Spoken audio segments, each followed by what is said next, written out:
Let's go, everybody. We're back for the ASL round of 8 in season 20. Our first match is Barracks and Mini, and we're going to experience history here today. No matter which way this goes, either Barracks will advance farther than he's ever been before, or Terran will be snuffed out in the round of 8, and it'll be only PVZ from here on out.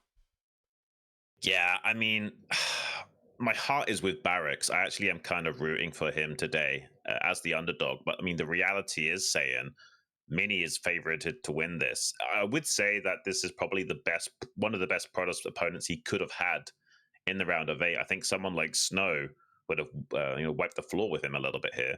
So it's kind of good that he's got Mini.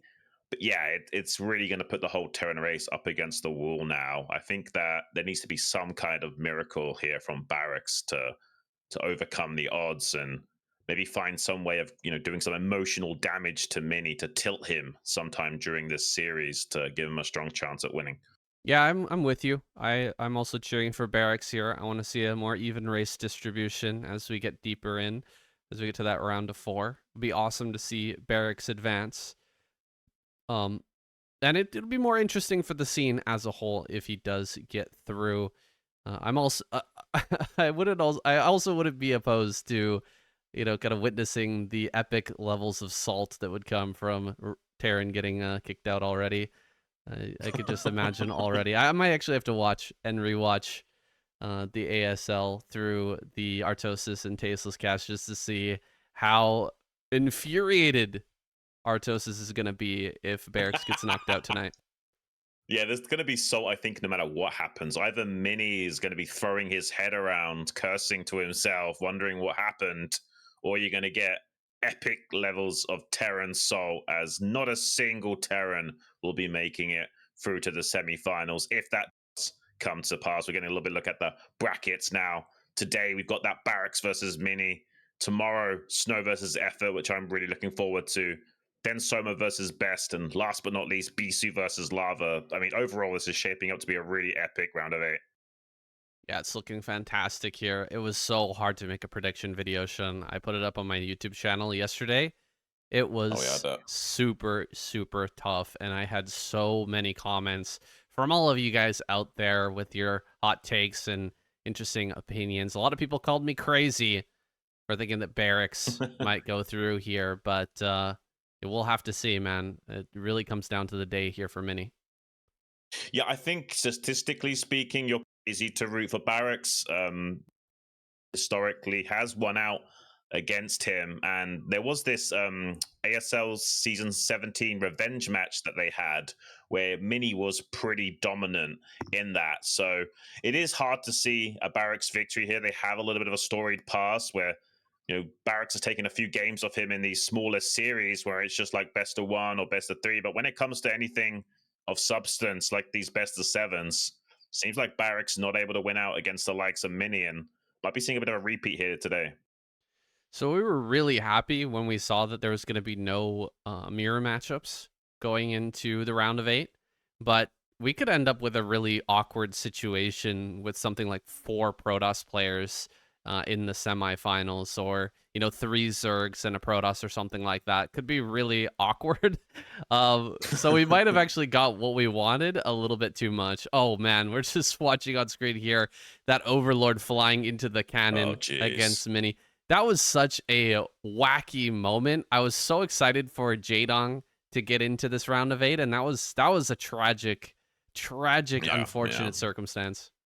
It's one of the rare instances where I would have done better than Jaedong in not losing the Overlord, because I always put my Overlords on patrol rather than move when I'm going deep into a base like that. So if it does get shot by something like a cannon or a Dragoon, it'll immediately turn around for you and kind of try and start going into the path of safety, at least giving you time to avoid dying to a Dragoon or a Marine, or especially stopping a cannon from killing it. Really big oversight there from the Tyrant Zerg, and unfortunately that means he's now out of the tournament. Yeah, it's sad. It's really, really sad. I thought he was going super deep this season. I had placed a lot of my bets on him. Not literal bets, but of course in my videos and saying how he was going to be going deep. He looked so fantastic in the KCM. Really sad not to have him here, but we do have so many great Zerg players right now. It would be Right. pretty crazy if we had another Zerg here rather than the Protoss, but I mean, having more Protoss, I'm actually kind of happy about it. I think that even if we got a 4 Protoss lineup in the semifinals, at least that would guarantee a Protoss champion for the first time in 8 seasons. 8 seasons. Yeah. Since season 12, there hasn't been a Protoss champion. I mean, me personally, I'm happy with PvPs to get there as well. I feel like it's overdue that we have a Protoss champion, Saiyan, and this is the time to do it. Sulky's out. There's 4 out of 8 players of that Protoss race, like you're talking about, and this is the time to do it. And what's so strange is all of the Zergs that are here in the round of 8 are all of these guys coming back into the scene. You know, you got Effort, Soma, and Lava, who have all been kind of either like busy in their military service or recovering from wrist injuries or whatever else. And I think that it's kind of weird that the newcomers back into the scene are the ones that are dominating right now. And maybe that's something to do with that sort of out of the box way of thinking about the game. Sometimes taking a break, we've said it before, can be really beneficial, where you kind of have a fresh set of eyes and you're not like tunnel visioning on the meta and how you should be playing. And that opens you up to kind of re-innovating the meta yourself a little bit and carrying the torch forward to keep that meta ever shifting. I think that effort will pretty much always be a huge factor if he's actually playing. He's just such a strong player. It doesn't really matter which era you're talking about. The guy who is able to get a winning record versus Flash will always be relevant. I mean, he changed how Flash was playing. This was during an era where Flash was playing 1-1-1 builds all the time, and Effort just stomped him playing Zergling pressure with Burrow into Mutalisk play and just pulling him apart, showing how flimsy the 1-1-1 build is when you go that hyper aggressive in the early to mid game transition. And yeah, made Flash look a little bit silly back there. And not many players can also boast a 60+% win rate across the board. You got to have eyes on that guy no matter what's happening. But let's get back here to these 2 individuals on the stage right now. I always love how animated Barracks is with his facial expressions, especially when he's gaming. It looks like he's a deer in headlights with his eyes bulging out of his head. Yeah, he is quite an expressive guy, quite a character. We've got a lot of great characters here in the ASL this season. Mini, also an interesting character, kind of an otaku, not a very social character. In a game that is very, very social, right? You kind of need practice partners. You have to be swapping strategies, and like the more great practice partners you have, the better chance you are at getting a win in the ASL. That's why it's so difficult for foreign players to ever go deep in the ASL or even get into the ASL. It's such a hard thing to do because they don't generally speak Korean, and it's very hard for them to get solid practice with the top level players. Well, I think he's rectified that since the last ASL season. I think there was an interview with him where he basically said that he didn't have a lot of these pro gamers' phone numbers to hand, and I think he started to change that. I think he now has a couple of more contacts within the scene that he can call upon. He's going to need to go deep in this tournament this time around. It's so important to have the guys to help figure out your benchmarks for your builds and run things by you and make sure that everything that you're thinking about is airtight. Because if you are like having a bit of an oversight and not really identifying a bit of a hole in your build order or your preparation, you'll come to face the music on the day and can get into a bit of an emotional disaster as a result, especially with the likes of Mini. Yeah, Mini. He's such a wild card, man. It's so hard to pin this guy down and figure out how to play against him. Barracks has a very solid style. He's a mentee of Light, who is just a pillar in the Terran community. Didn't make it through in this season, but is generally considered one of the best Terran players in the world, if not the best, in the absence of Flash. And I mean, he's going to be playing more of an orthodox style. We did see some change-ups in his game when he went up against Sulky. He had a very unique build, a very strong build to just get in there and take out Sulky early, and it worked amazingly well. But I'm expecting just very solid macro play and a more reactive style from Barracks in this series. Yeah, maybe so. Barracks is a very capable, mechanics orientated Terran, one of the best in the business when it comes to just having really solid mechanics. But this is only his second time, I think, in the round of 8. I know he's gotten into the round of 16 plenty of times, but I believe he's only ever gotten into the round of 8 once, which was ASL season 18, if I'm not mistaken, the SSL one. But yeah, this would be great if he can finally like break deeper into the tournament, get himself a semi-final spot and a seed, more importantly, for the next season of ASL. That would be huge for him. Yeah, I don't think anyone's expecting Barracks to win the entire tournament here. There's just so many strong players. But getting a seed into next season and continuing to develop himself, it'll help him in the next season to get a better group and a better matchup and just continue to improve his game. It'll also give him more opportunities to study with the best players in the world, more time to play in pro league and that sort of thing. More experience overall in the scene is what it takes to win an ASL title. There's just so many insanely strong players, and even if he does get through here, he may end up going up against Snow, by the way, in the round of 4, which would be, I think, a bloodbath because Snow is just way too good in PvT. Yeah, I don't think he's beating Snow, but I think he could still potentially beat Mini and get that important seed. Though Mini, speaking of experience, saying definitely a more accomplished player. He's got quite a few ASL silver medals. I think he's got 3 ASL silver medals, as well as that star on his chest from ASL season 12, where he beat out Rush 4-3. Very potent player and more than capable in this Protoss versus Terran matchup. Yeah, he's incredibly good, an incredibly solid Protoss player.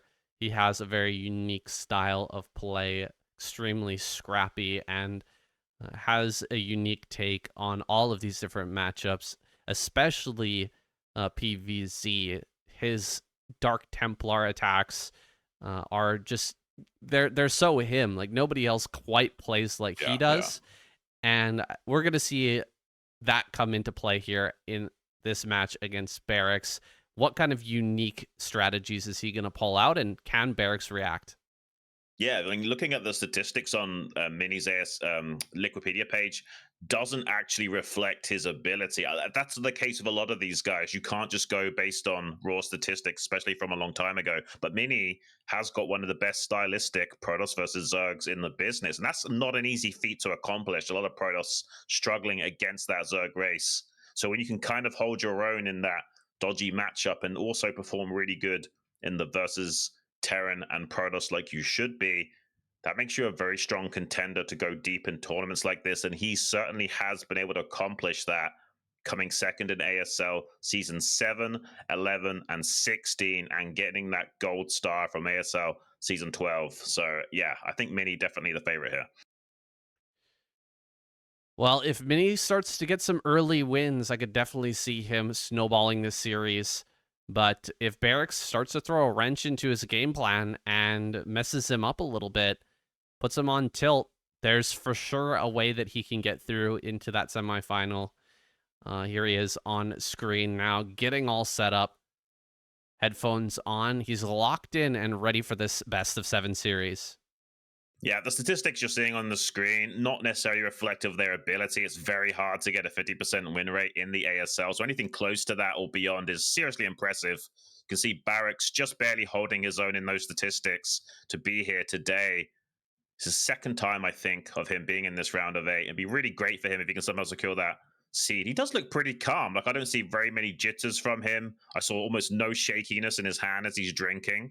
So, I mean, that's a really good sign that he's feeling a lot more comfortable in this stage. The one thing we see a lot with these gamers is they're very potent when it comes like the round of 24 or even the round of 16. But as soon as they get deep into the tournament, they kind of fall apart mentally. So it's great that Barracks seems calm. Looking at you, Speed. Always falling apart in some of these deeper runs. Yeah, it's unfortunate. It's really hard to maintain that composure, but Barracks seems to be doing a good job of it. He's hanging in there. He's ready. He's here to play. And he's got a really long series to prove himself. It's not like a best of one. He's got a whole 4 games to get a win here off of a mini. And it could go all the way to the 7th game here. Oh, man, we're going to be getting Screaming Sea second map. That is fantastic. I love it. I was actually going to point out that we're getting all of the new maps guaranteed because they're in the first 4. Knockout, then Screaming Sea, Metropolis, and then Litmus as the 4th.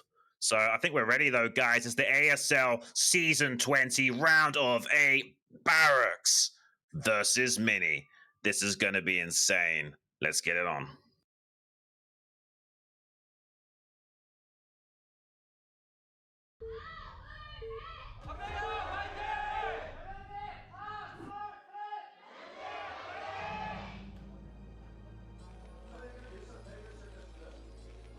The final Terran player, Barracks, spawning in top left. Mini here in bottom left, ready to wipe out the Terran race in this tournament. Feeling that final blow. It may be his honor here tonight. We'll see. It's going to be interesting. This first game could spell, or it could actually set the pace here for the series as a whole. We got a cheer. Did you see the Saiyan cheer? There was a guy from France, I believe. He was cheering for us. Woo! Go, French guy. Let's go. We actually got a message on the Patreon, Xun. A guy named Emmanuel, I believe his name is. Really wanted to go and watch live at the ASL, but he wasn't able to get tickets. He said that he was a little bit late on buying those tickets, and so I hope he managed to get in. Shout out to him, whether you made it in or not. We appreciate your support, and we really hope that you got those tickets and managed to get in. At least a standing seat would be very nice. But it's really like crazy that I've been a part of the StarCraft scene since I was in single digits playing the original campaign before I even knew that Battle.net existed. I remember my first time on Battle.net way back in the day, so many decades ago. All I could see in the Great British Channel was just some guy spamming "Pizza Boy is gay," and now we're here casting the ASL with a guy giving a sign saying about us casting. Say, I mean, what a time to be alive. This is great. This is fantastic. Yeah, Emmanuel is his name. Hope he manages to get a ticket, because flying all the way to Korea to watch ASL and not getting a ticket, that is rough. It's an amazing event. So much fun to be there live. Oh my goodness, Mini just barely missing this SCV. Oh no way, my no way, God. no Okay, way. he turns around. He turns around. All right, he is going to see this in the top left. He opened Nexus first, by the way, and Barracks is going to get a first scout. Let's see how he reacts when he sees the grade here from Mini. Oh, I mean, he's doing the safe variant of the 12 Nexus with this double gateway play.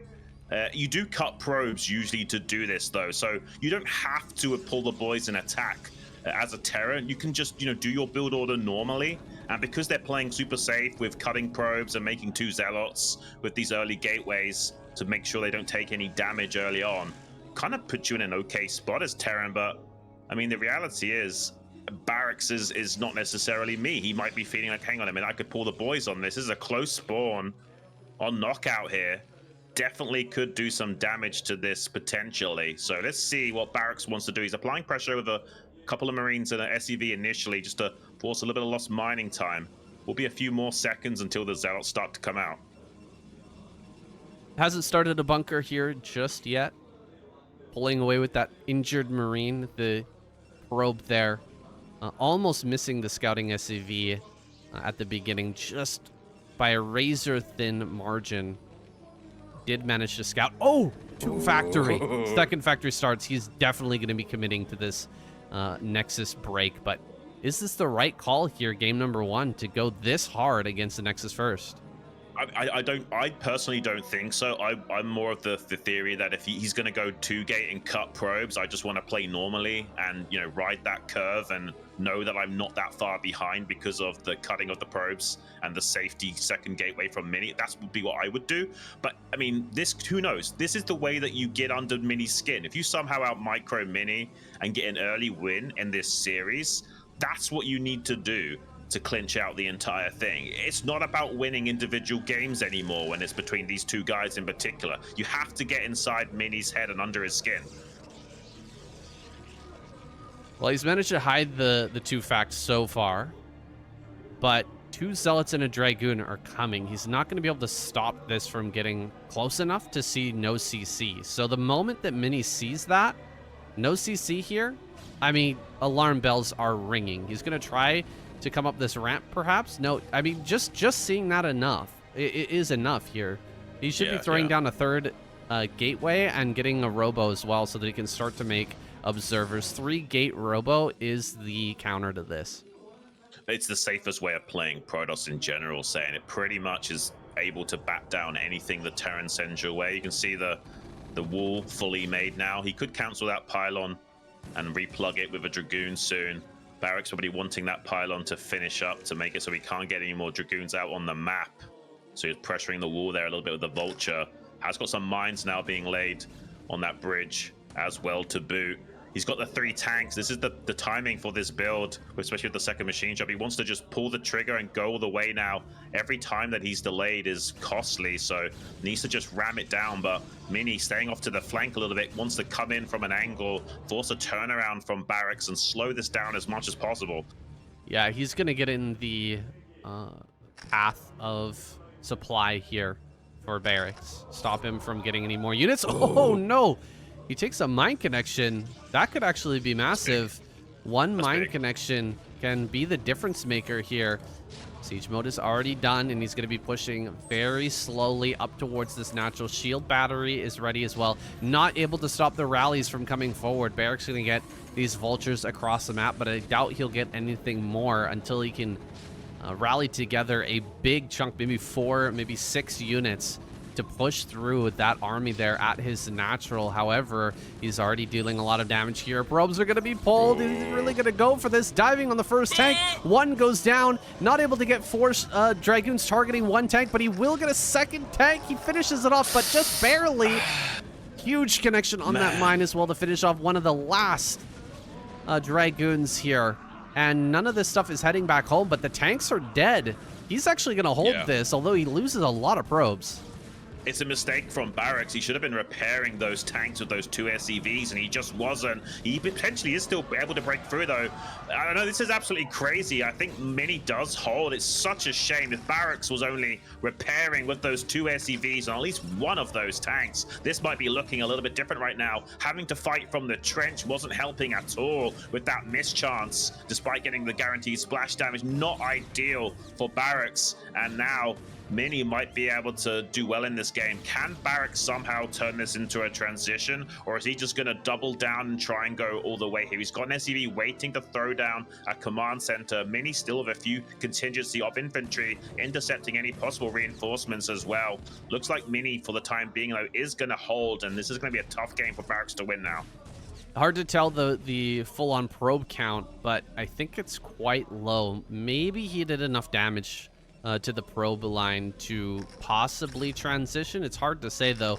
Zealots are going to come forward here, try to help deny this Nexus or the CC going up. Mines here right at the front, but a Observer is finally out, and there's the 3-gate goon with Observer. Definitely the right call when it comes to defending this type of attack, but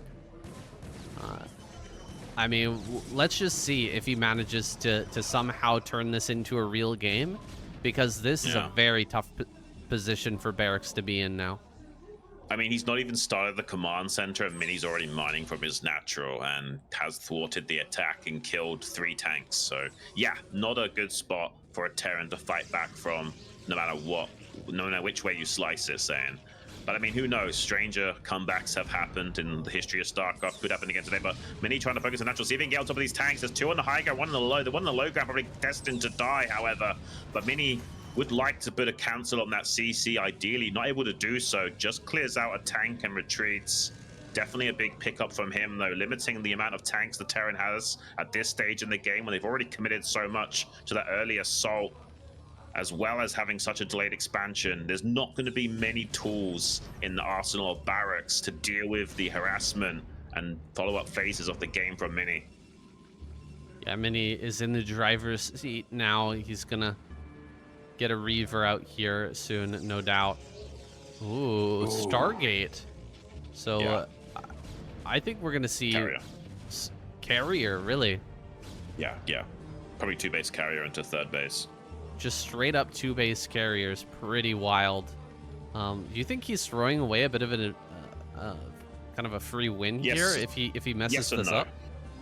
Yes and no. Like, on this vertical axis, carriers are super strong, so I think this is an okay play from Mini, and I don't think Barracks will expect it, so he'll have predominantly, just pure tank vulture and rely on a few zone controlling turrets to do all the heavy lifting. I doubt he's going to make many factories, and I doubt he's going to make that many Goliaths anytime soon. I think this is still a pretty sound play from Mini, despite having the potential to throw. A lot of Terran players, when their back is against the wall like this, will just go for, a 5 factory all-in attack and just try to end the game. And that can be really powerful against something like a carrier transition. But we'll see. We'll withhold judgment here for the moment. Mini just beginning this transition now. Is Barracks going to start throwing down factories like crazy and go for an attack? Or is he going to be a little bit more cautious and potentially get completely blindsided by this play from Mini? Yeah, I mean, he's losing some units already to this Reaver. Mini doing a good job of cycling the Scarabs to... Oh, he's taking a hit on the tank. Needs to be careful. The Reaver, just 1 hit from going down. The problem is there's not much factory production or units from Barracks, so he can't really counter punch once that Reaver does fall. There's just barely enough threshold of Dragoons to stop any advances in its tracks. Maybe, though, Barracks needs to find that kind of timing where he gets up to like 9 or so tanks and just pushes. If he can do that, then there might not be enough defenses to buy time for the carriers to come out. It will be a long time coming. Is he doing a...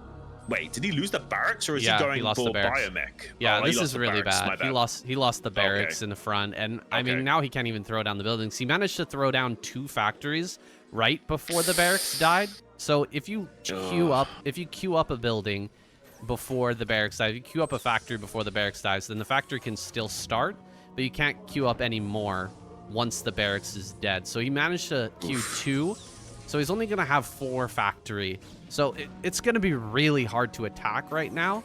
And look at this. He's building that Barracks. By the time that's done and he starts another factory and then that factory finishes, carriers will already be out. So it's going to be so hard to make a push happen. That 5 factory timing that I was talking about, it seems like, oh, wow, he's actually going to throw down 2 more. So he is going to still go for it, but things are just slowed down so much. 6 factory timing it will be.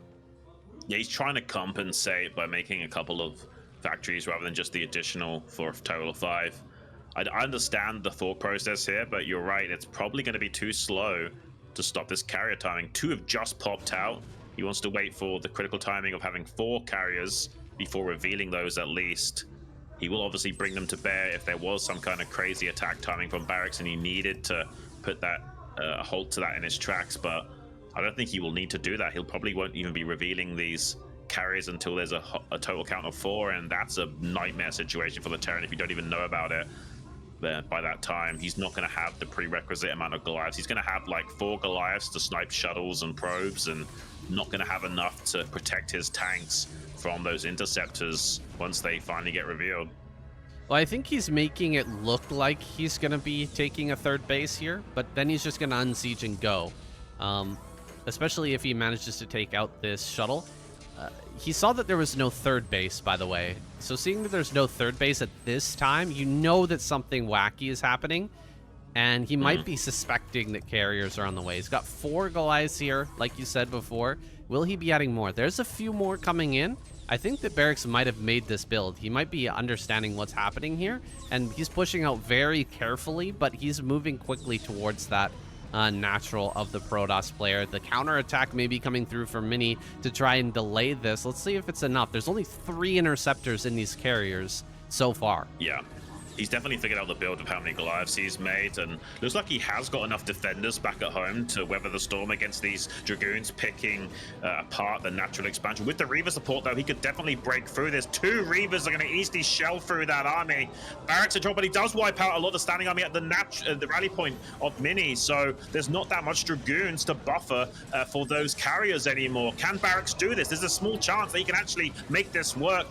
The first 2 carriers have to come out and fight prematurely now. This is exactly what we were talking about. If he can somehow put a lot of pressure onto Mini, the carriers get revealed early and don't have that potency of reaching a count of 4 or have a very high count of interceptors. This could be the way that Barracks wins this game. He managed to leapfrog his siege mode so quickly across the map, and the counterattack for Mini was strong, but not necessarily strong enough. He has got a few small count of Goliaths here to try and defang the carriers and kill a few of those interceptors off, but he needs to get more Goliaths to bear right now. All these tanks are going to die. Yeah, he's kind of stuck in his natural at the moment. The Reavers are still alive. 2 more Goliaths go down. He was actually targeting Goliaths during that fight with the Dragoons. Like, tanks were killing all of the Dragoons, and he was targeting Goliaths. He knows exactly what he needs to do to stop this attack, but he's going to lose the natural. He is going to lose this natural, and Barracks, I mean, this is not a great spot, but he can run away with these tanks, wait for another couple rounds of Goliaths, and maybe still take this game. It's going to be tough, though, because he hasn't got that many gloves. He's going to lose all of his tanks. Mini in hot pursuit with that carrier micro. Just going to be decimating the majority of that Terra Metal. He's going to send them all to the east of the map to pull the carriers away from far away from his base as possible, to buy a few precious macro cycle rounds. Has got 6 factories worth of production, so like 6 Goliaths at a time. Always catching one of the Goliaths, doing a little bit of damage to it, taking it down to 160 HP. That's not too bad at all. Barracks definitely can stabilize this position and turn it into a win. He just has to weather the pressure of these carriers showing up to his natural.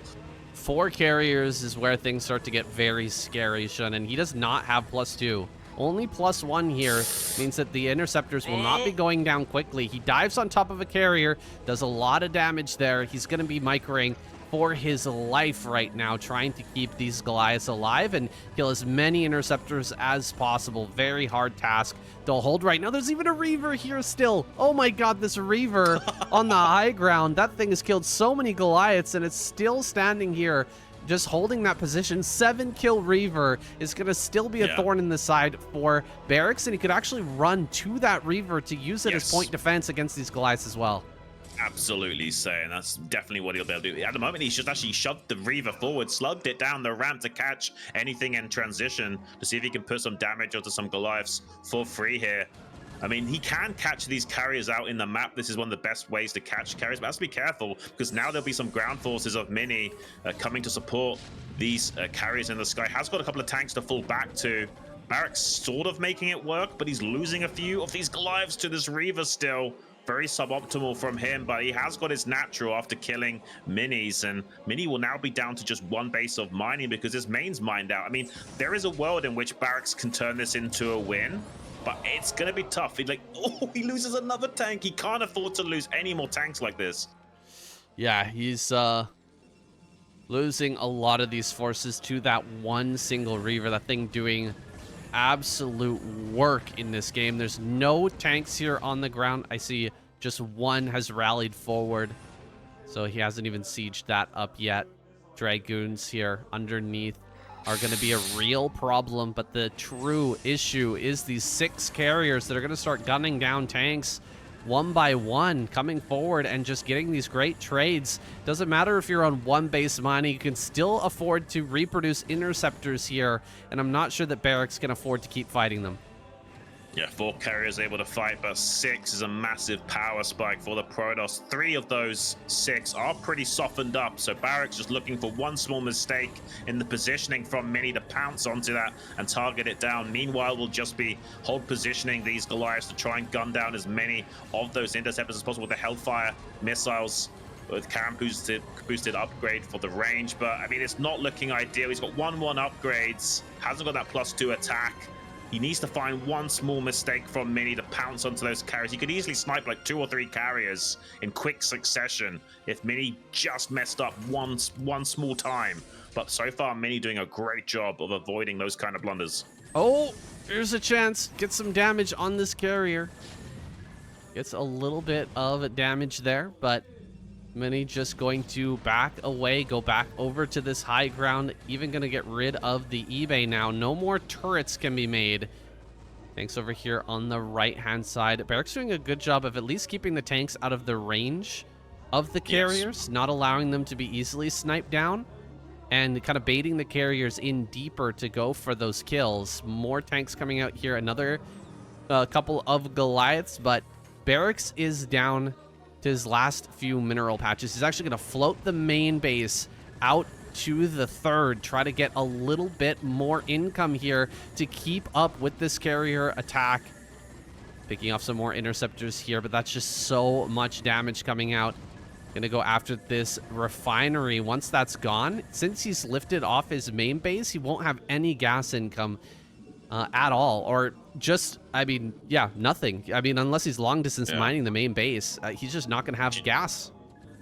He's not even mining the gas with 3 SCVs right now, and he's going to get that sniped either way. Not looking good for him. He has got a little bit banked up to make some Goliaths, but not forever. This is definitely an untenable position. Dragoons coming in to try and bust on the ground. There's some couple of siege tanks on the high ground, shelling those with their shot cannons, but I don't know, man. This looks like it's too strong a force from Mini. He's driving a wedge between that third base location and the natural for Barracks, forcing him to reposition the siege tank. He's going to try and target fire the CC now and force Barracks to come to him for unfavorable trades. He'll have to eventually push into his own trench at this rate. Suboptimal at best.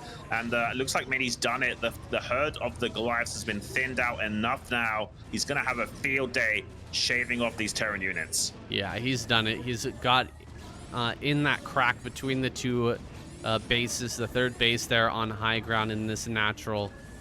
All the SCVs are practically dead now, and there's, again, no gas income at all. What do you even... You can't build anything. He cannot build anything. Not a single extra Goliath. And GG is finally called. Mini takes game number 1. Wow. I mean, these first 2 games of this series are probably the most important. And if you let Mini win both of them, you're in trouble, Barracks. There's almost 0 chance of winning the series if you allow Mini to find his mojo, get into his ebb and flow, and have the wind at his back going forward. Barracks needs to dig deep in this next game. Mini to become too confident in this series. It's almost guaranteed that he will lose. But if somehow he can tilt Mini on something like Screaming Sea, which is coming up next, there's definitely a way of Barracks turning everything around and getting underneath Mini's skin.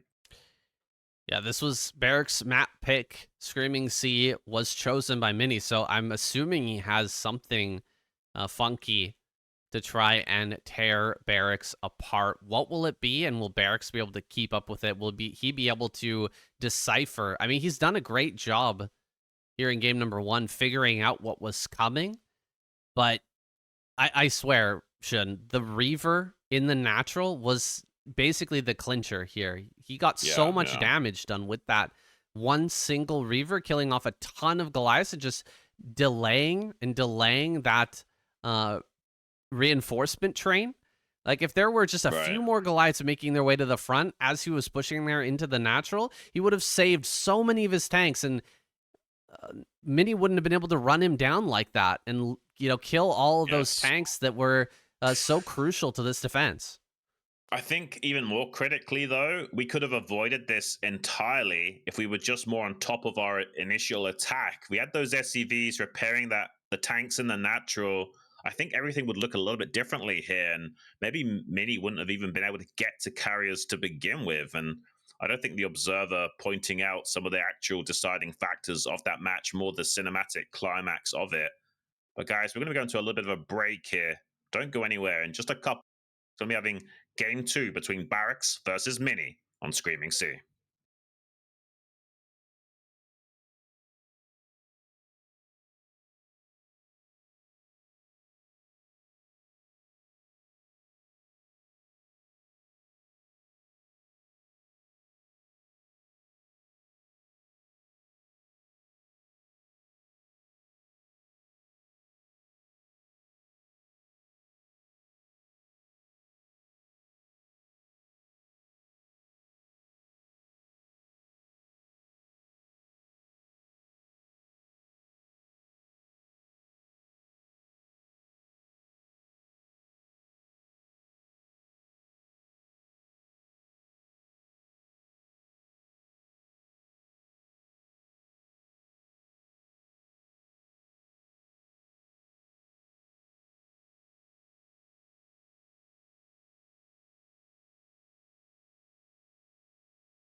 Here we go, guys.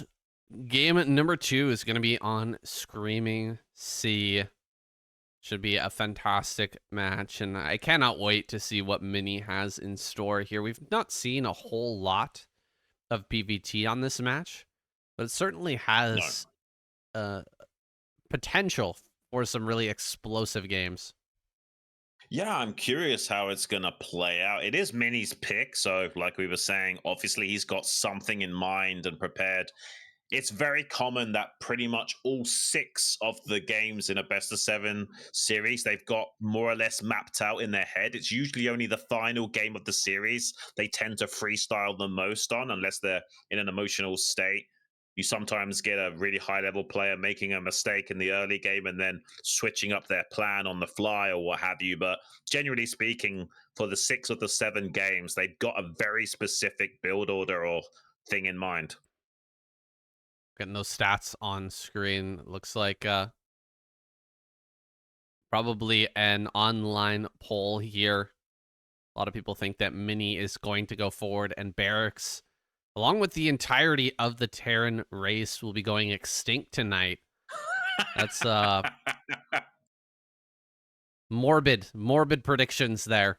We'll see if it comes to pass. I personally hope that Barracks makes it through.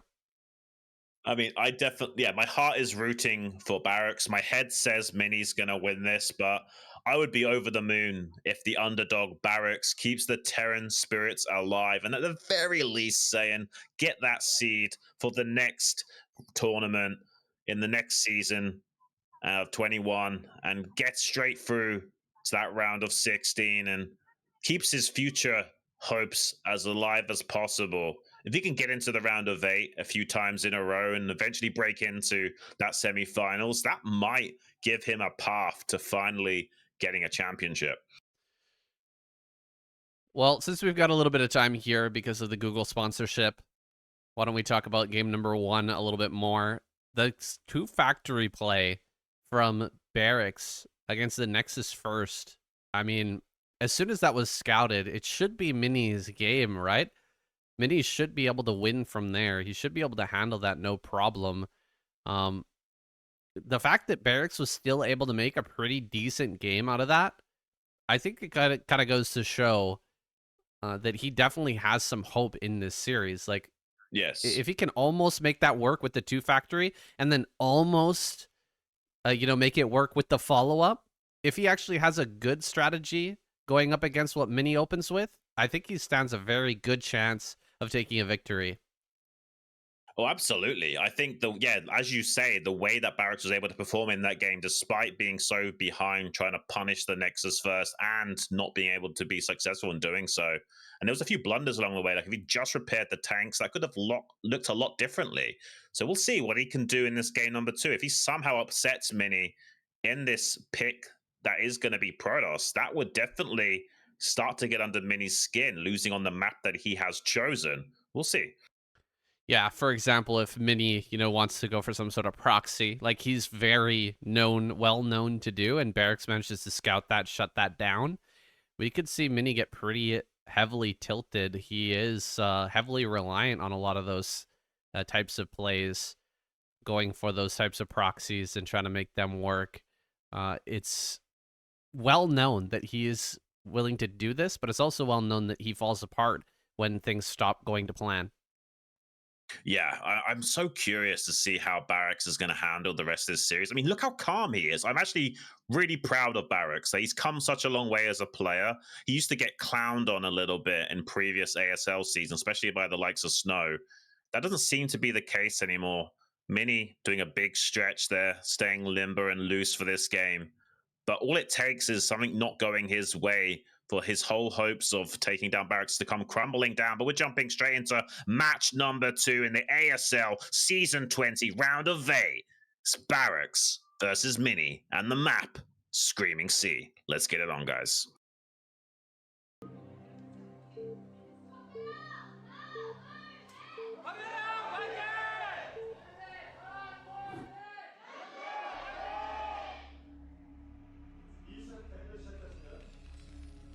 Barracks spawning top right. We've got Mini bottom left.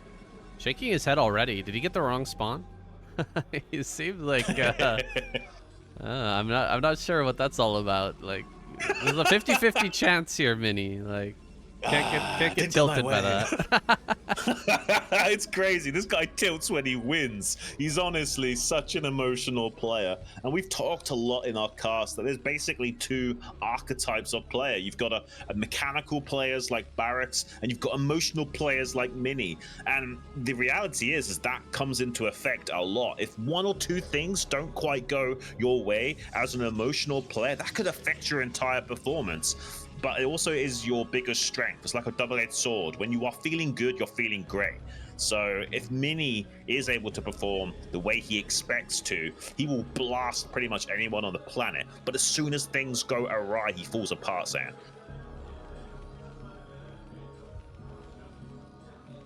Yeah, it's pretty typical here for Mini.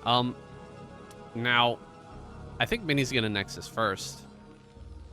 It's really common on this map to go super greedy on both sides. We could even see a CC first out of Barracks. But did Mini choose this map just to go Nexus first? I would have thought we would have seen some sort of proxy from him here, but I guess he's going to open really greedy. And then what's going to come from that? Is he going to... what kind of strategy are we going to see after this Nexus first? I mean, as soon as that Nexus goes down, I just have this like mental image of like Terrans all around the world going, he can't keep getting away with it. It's kind of crazy how this has become the meta. But there's ways of countering this. You can go for a fast gas, maybe even proxy a factory here and do a lot of damage before Dragoons are even out. So, I mean, there are counterplays. You don't have to counter the 12 Nexus. You can just do an eco build yourself. As if they're playing a safe variant of 12 Nexus, you actually aren't too far behind in the SCV count at all because of them cutting probes to be safe. In this case, I don't think Mini is going to be doing the safe variant. He'll probably get the gas before the second gateway. There it is now. So this is probably one of the stronger maps for 12 Nexus, unless the Terran is doing something like a proxy factory. Yeah, it's disgustingly strong on this map. Yeah, I'll give him that. The greed here is so good for this map. There's really nothing you can do. He could even build a forge. Cyberknife scoring high ground. Oh my god. Oh my goodness, the greed. No second gateway here. And Barracks, I mean, he just doesn't really have a chance to punish. I think this is kind of poorly calculated by Barracks going for this, what was it, 227 factory? Yeah, he's going to have a fast vulture, but the rush distance is so insane. It's so long, and you're going to have to fight up the high ground if you bring Marines over here. You're going to have to push up high ground with mischance against a Zealot and a Dragoon. I understand why, because you're worried about some shenanigans on the Protoss. Like, it's very possible that the Protoss just proxies a gateway or something. So if you do go for your own CC first, you're in trouble. Looks like the answer from Barracks gonna be a vulture drop instead, trying to see if he can catch Mini being a little bit too greedy and not having two Dragoons inside his main and natural to prevent something like a vulture drop from just decimating him. I'm sure Mini, though, has had this calculated well enough, and he knows that Barracks is a student of Light, and Light is very well known for going for vulture drops in this matchup in particular, so he should be able to be safe against this. We'll see. Yeah, we'll see. We'll hold our breath here, see if Mini can block this, because if he does block successfully the drop that's coming in here, I mean, he's going to be a light year ahead of Barracks, who's just got his CC on the way now. This is like the fastest you can get a dropship out and still be somewhat economical. You know, he went the fastest factory you can get and then immediately into Starport. Ooh. Oh boy. A lot of damage on this vulture. He actually needs to keep these alive desperately, otherwise the drop is just not going to go his way. You kind of want to have extra vultures as well, not just 4 in the drop, but you want to have extras to try and run by into the natural while the drop is happening to kind of guarantee some sort of damage. Yeah, as soon as they pull their Dragoons back to deal with a drop, you want to pressure the natural.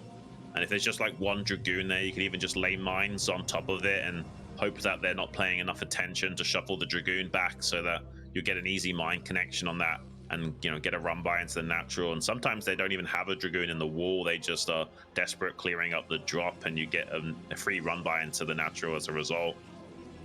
Looks like Mini going to be loading up. Oh, he's going for an island. He's got a probe in that shuttle, saying he's going to take an early island expansion. This could actually go in Yes. Barracks' favor quite a lot, because he's going to be dropping. He's got a Dragoon over here. He's got a Zealot over here. He's going to drop the probe.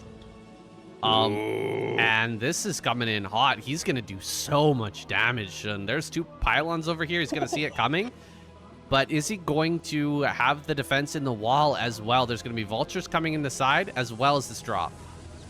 Yeah, I don't think he's going to get too many of the probes because of the SimCity and Mini's reaction time with that probes. But I mean, this is still better than nothing. This is like kind of like second best scenario here for Barracks. This is going to get still some sizable amount of damage. He's not going to get a mind kill on the probes, unfortunately. Does kill enough probes to make it not totally dead in the water. He's getting a second starport, and he's going to be going cloaked wraiths. Are you kidding me, Barracks? This is kind of high-level play. I'm not sure if he's capable of pulling this off, but certainly a way of dealing with the island nature of this map and being able to shut down expansions, kill shuttles in transit, and also put a lot of pressure onto the Protoss. I mean, they can't make infinite amounts of observers, so you can scan and snipe those as well. And actually, Wraiths versus Protoss is very viable. I don't really know what to say about this one, Xun. I mean, going to port Wraith after, you know, kind of being behind here and then not really getting the damage he's looking for. I'm a little bit sad that Barracks didn't just target down as many probes as he could as well. Like, throwing down those mines, it's like a high risk, high reward type of play, and it did not go in his favor. Now he's in a tough spot here with, actually no reaction from Mini. Only 1 probe going down so far. He needs to get a little bit more than this. 1, 2 probes. That's all he can get. 2 probes. Like, he just hasn't gotten the damage. I mean, maybe this is viable to build a bunch of raids. Like, he sees it. He sees it as well. All right, Mini's just going to build cannons. Cannons are going to go up everywhere, and this game is over. I mean, he's got like mines laid behind the mineral line just in case that there was aggression from Mini. This would be a good way of flipping the script, but you're not wrong. Like, so far, Barracks has not done the prerequisite amount in this game to be in a good position. But maybe he can turn this around with the Wraiths. He's going to come in now with some cloak Wraiths. There is an observer, but shutting down the shuttle is a big deal here. And there's only 1 Dragoon, so we can actually bully that. And he's got a dropship here. Let's give him the benefit of the doubt. There's a way of making this work, Saiyan. It's going to be a little bit tricky for Mini to keep calm under this weird game state that he finds himself in. If the micro from Barracks is strong, if he starts killing these observers as well, look at this. He's going to get the tanks behind the mineral lines. He's up out of the range of these Dragoons. He's going to be so annoying to Mini right now. Okay, well, I did not expect Mini to drop a Reaver over there on that island. Like, what is going on here? What am I even witnessing? He saw that there was 2 starports. Like, he definitely saw that, and he hasn't prepared for it really at all. He should have cannons coming up now, but there's tanks on this high ground, which means that he's just not going to let the shuttles approach, and then he can move over and start hitting the base on the right-hand side here pretty soon. Oh my gosh, he's going to catch this shuttle. He's completely denying the airplay right now. And he's tilting. Mini is tilting, man. And Mini is actually going to, like, he has a Nexus over at the 3rd. He needs to transfer probes over there. His probes have been way oversaturated at the main for too long. Need to get over there and start getting some more mining going. And Barracks is just powering up. He's getting a whole bunch of factories. Dude, I think this is really getting under his skin now. My star senses are tingling, saying this is sick from Barracks. He just needs to execute. He can certainly start to run rings around Mini and continue to tilt him. He's not been able to mine anything but the gas in his natural. And he's going to try and get here with the shuttle now. He doesn't quite target the shuttle in time, so the Reaver and Dragoon do get out, but he can save that tank in the dropship. Still being super annoying, and he's putting so many factories behind this. He's just barely trailing behind the supply of Mini. definitely could turn this into a really interesting game now that he's got all of his factory producing units, and might be able to apply some pressure still with these wraiths in the sky. Mini, though, has built a cannon at that island expansion, so we'll be enjoying a pretty strong economy now that he's able to mine his natural at long last. Mini really hasn't even been able to think about trying to put any pressure onto Barracks. So Barracks just been at home macroing like crazy. He's got a lot of tanks now. He's got a lot of vultures. He's going to start this push. Will Mini be ready for it?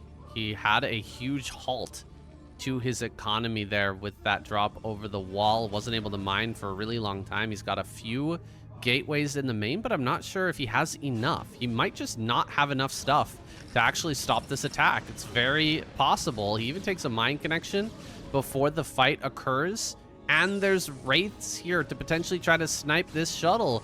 Cannon in the main mineral line. The Reaver goes down. Dude, is Barracks doing it?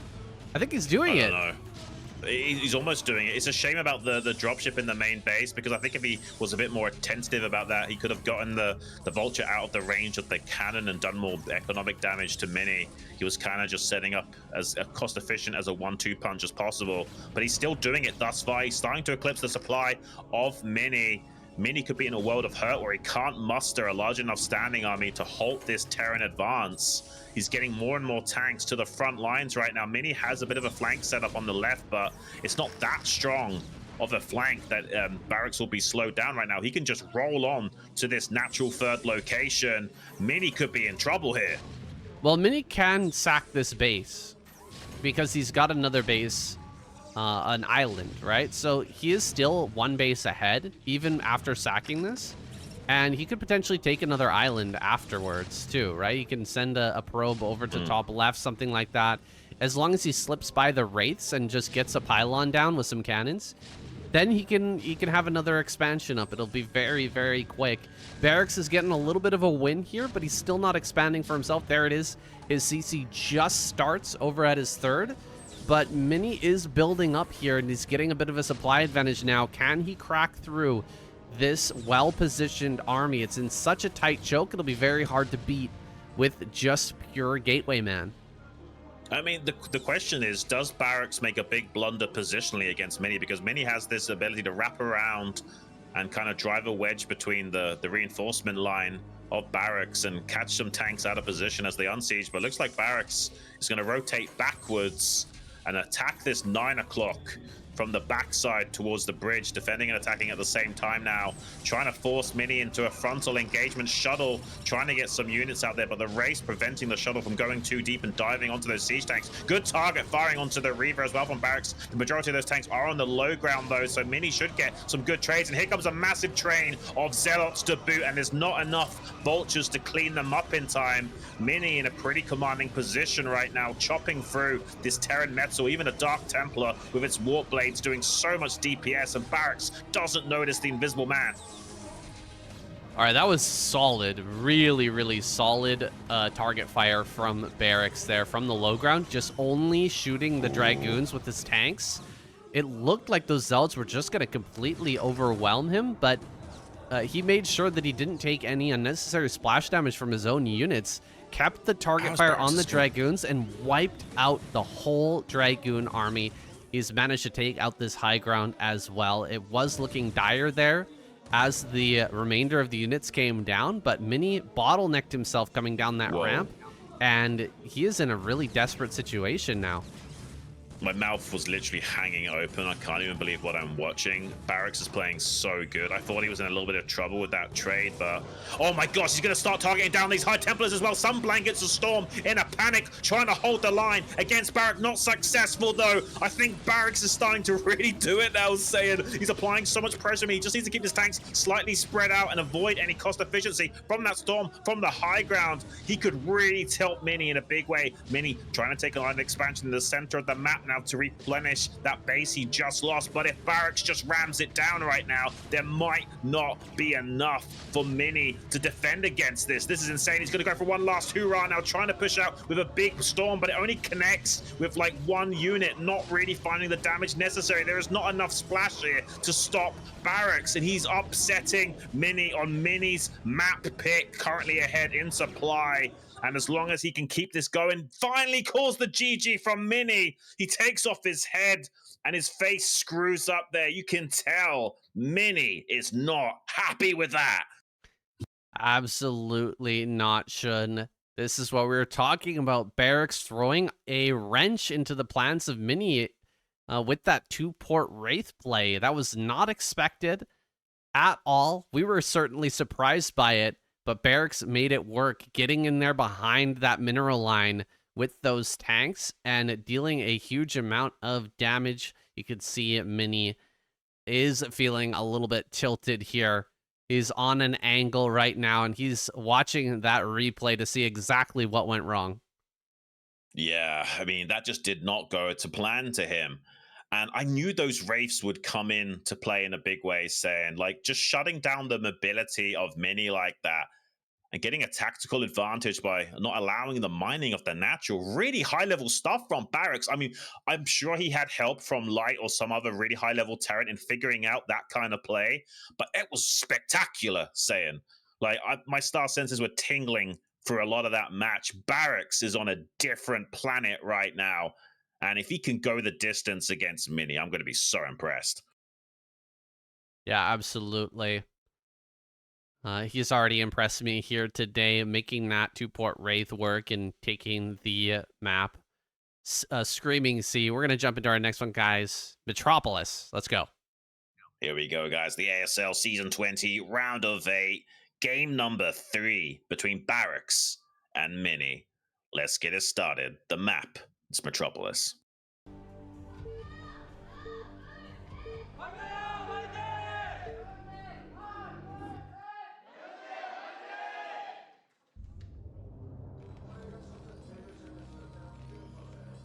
Barracks. Bottom left. Mini. Top right. Fantastic victory there in that last one. Maybe giving Barracks the momentum he needs to seize control of this series. What has he got here for his map pick, Metropolis? Yeah, it's a bit of a strange map, and sometimes it can really come down to what spawns you get to dictate how the game's gonna go. But with these spawns, I mean, you might be thinking, oh, cross map, you know, favoriting Protoss here, easy 12 Nexus. But the reality is you kind of want to avoid the Protoss to be near your third base. Like, Barracks ideally doesn't want Protoss in the bottom right and him in the bottom left, for example. The Protoss can expand away from the Terran in their natural third, and Terran forced to expand towards the Protoss. In these spawns, it's not too bad. Like, this could work out for Barracks. Yes, you still have to contend with the fact that it's hard to punish a Nexus first, but you avoid a lot of those Bulldog shenanigans in the mid-game phase. Well, it seems like there's not going to be a Nexus first here. Mini opting for some Zealot pressure with the forward gateway. We'll be looking to get in the face of Barracks and kind of mess up his early game plans. What are we going to see for the timing of Barracks? Looks like a 12 gas is going to be his choice. Not going to opt for a really fast Vulture here, although his timings have been on point so far. He's been able to get out some really nice, crisp early units. Yeah, I'm curious. What we're going to see from both players here, because Mini not wanting to go for a 12 Nexus, a little bit surprising, but maybe just wants to apply pressure to Barracks and guarantee some kind of counterplay to something like a 14cc. That would probably tilt him a lot if Barracks got away with like a 14cc and he was unable to punish it. I think Mini would be flipping out. So maybe that's the reason we don't see that from Mini here. Just wants to have some kind of ability to disrupt any early eco greed from Barracks. But that means he's not going to get away with a cross-map Nexus first. That gives a lot of life to Barracks now. Here we go. 229 factory from Barracks. His timing's on point. No second Marine just yet. This Zealot making its way across the map. I'm going to start that second Marine now. We'll see the Zealot as it approaches. And I believe he's going to have at least 2 to 3 Marines out by the time this gets in. How will he respond to this? He doesn't have the best setup when it comes to microing against an early Zealot. He doesn't have a supply depot on the side. There it is. He sets it up at the very last second here, so he needs something to micro with. Yeah, well, Mini putting the gateway in the natural avoids any cross-map shenanigans of having 3 Marines ahead of schedule. So he's able to get in here and apply pressure still. But so far, so good from Barracks. Good micro. Does take a couple of punch combinations on one of those Marines. He got body blocked by his own SCV there just for a second. Needs to avoid disaster and not take any more further damage for free. He's almost just barely getting that Marine. Not quite. Does take out the Zealot pretty cost efficiently. Really well done from Barracks. Basically, when the Protoss makes the gateway in the natural like this, you don't have to worry about the rush timings being unfavorable across the board. You can just still run it down and get there before the 3rd Marine pops out, but wasn't able to get the damage he was looking for with that Zealot probe combination. And now, with this Vulture out on the map, might be able to pin back the Dragoons of Mini in the early game and prevent Mini from having any map control or even the ability to identify this as a command center. Like, he doesn't know this is a 2 factory or not right now. So actually, statistically speaking, this is great for Terran. Like, they have no vision, no idea what's even the Terran is doing behind this. This puts Mini into a slightly uncomfortable position now.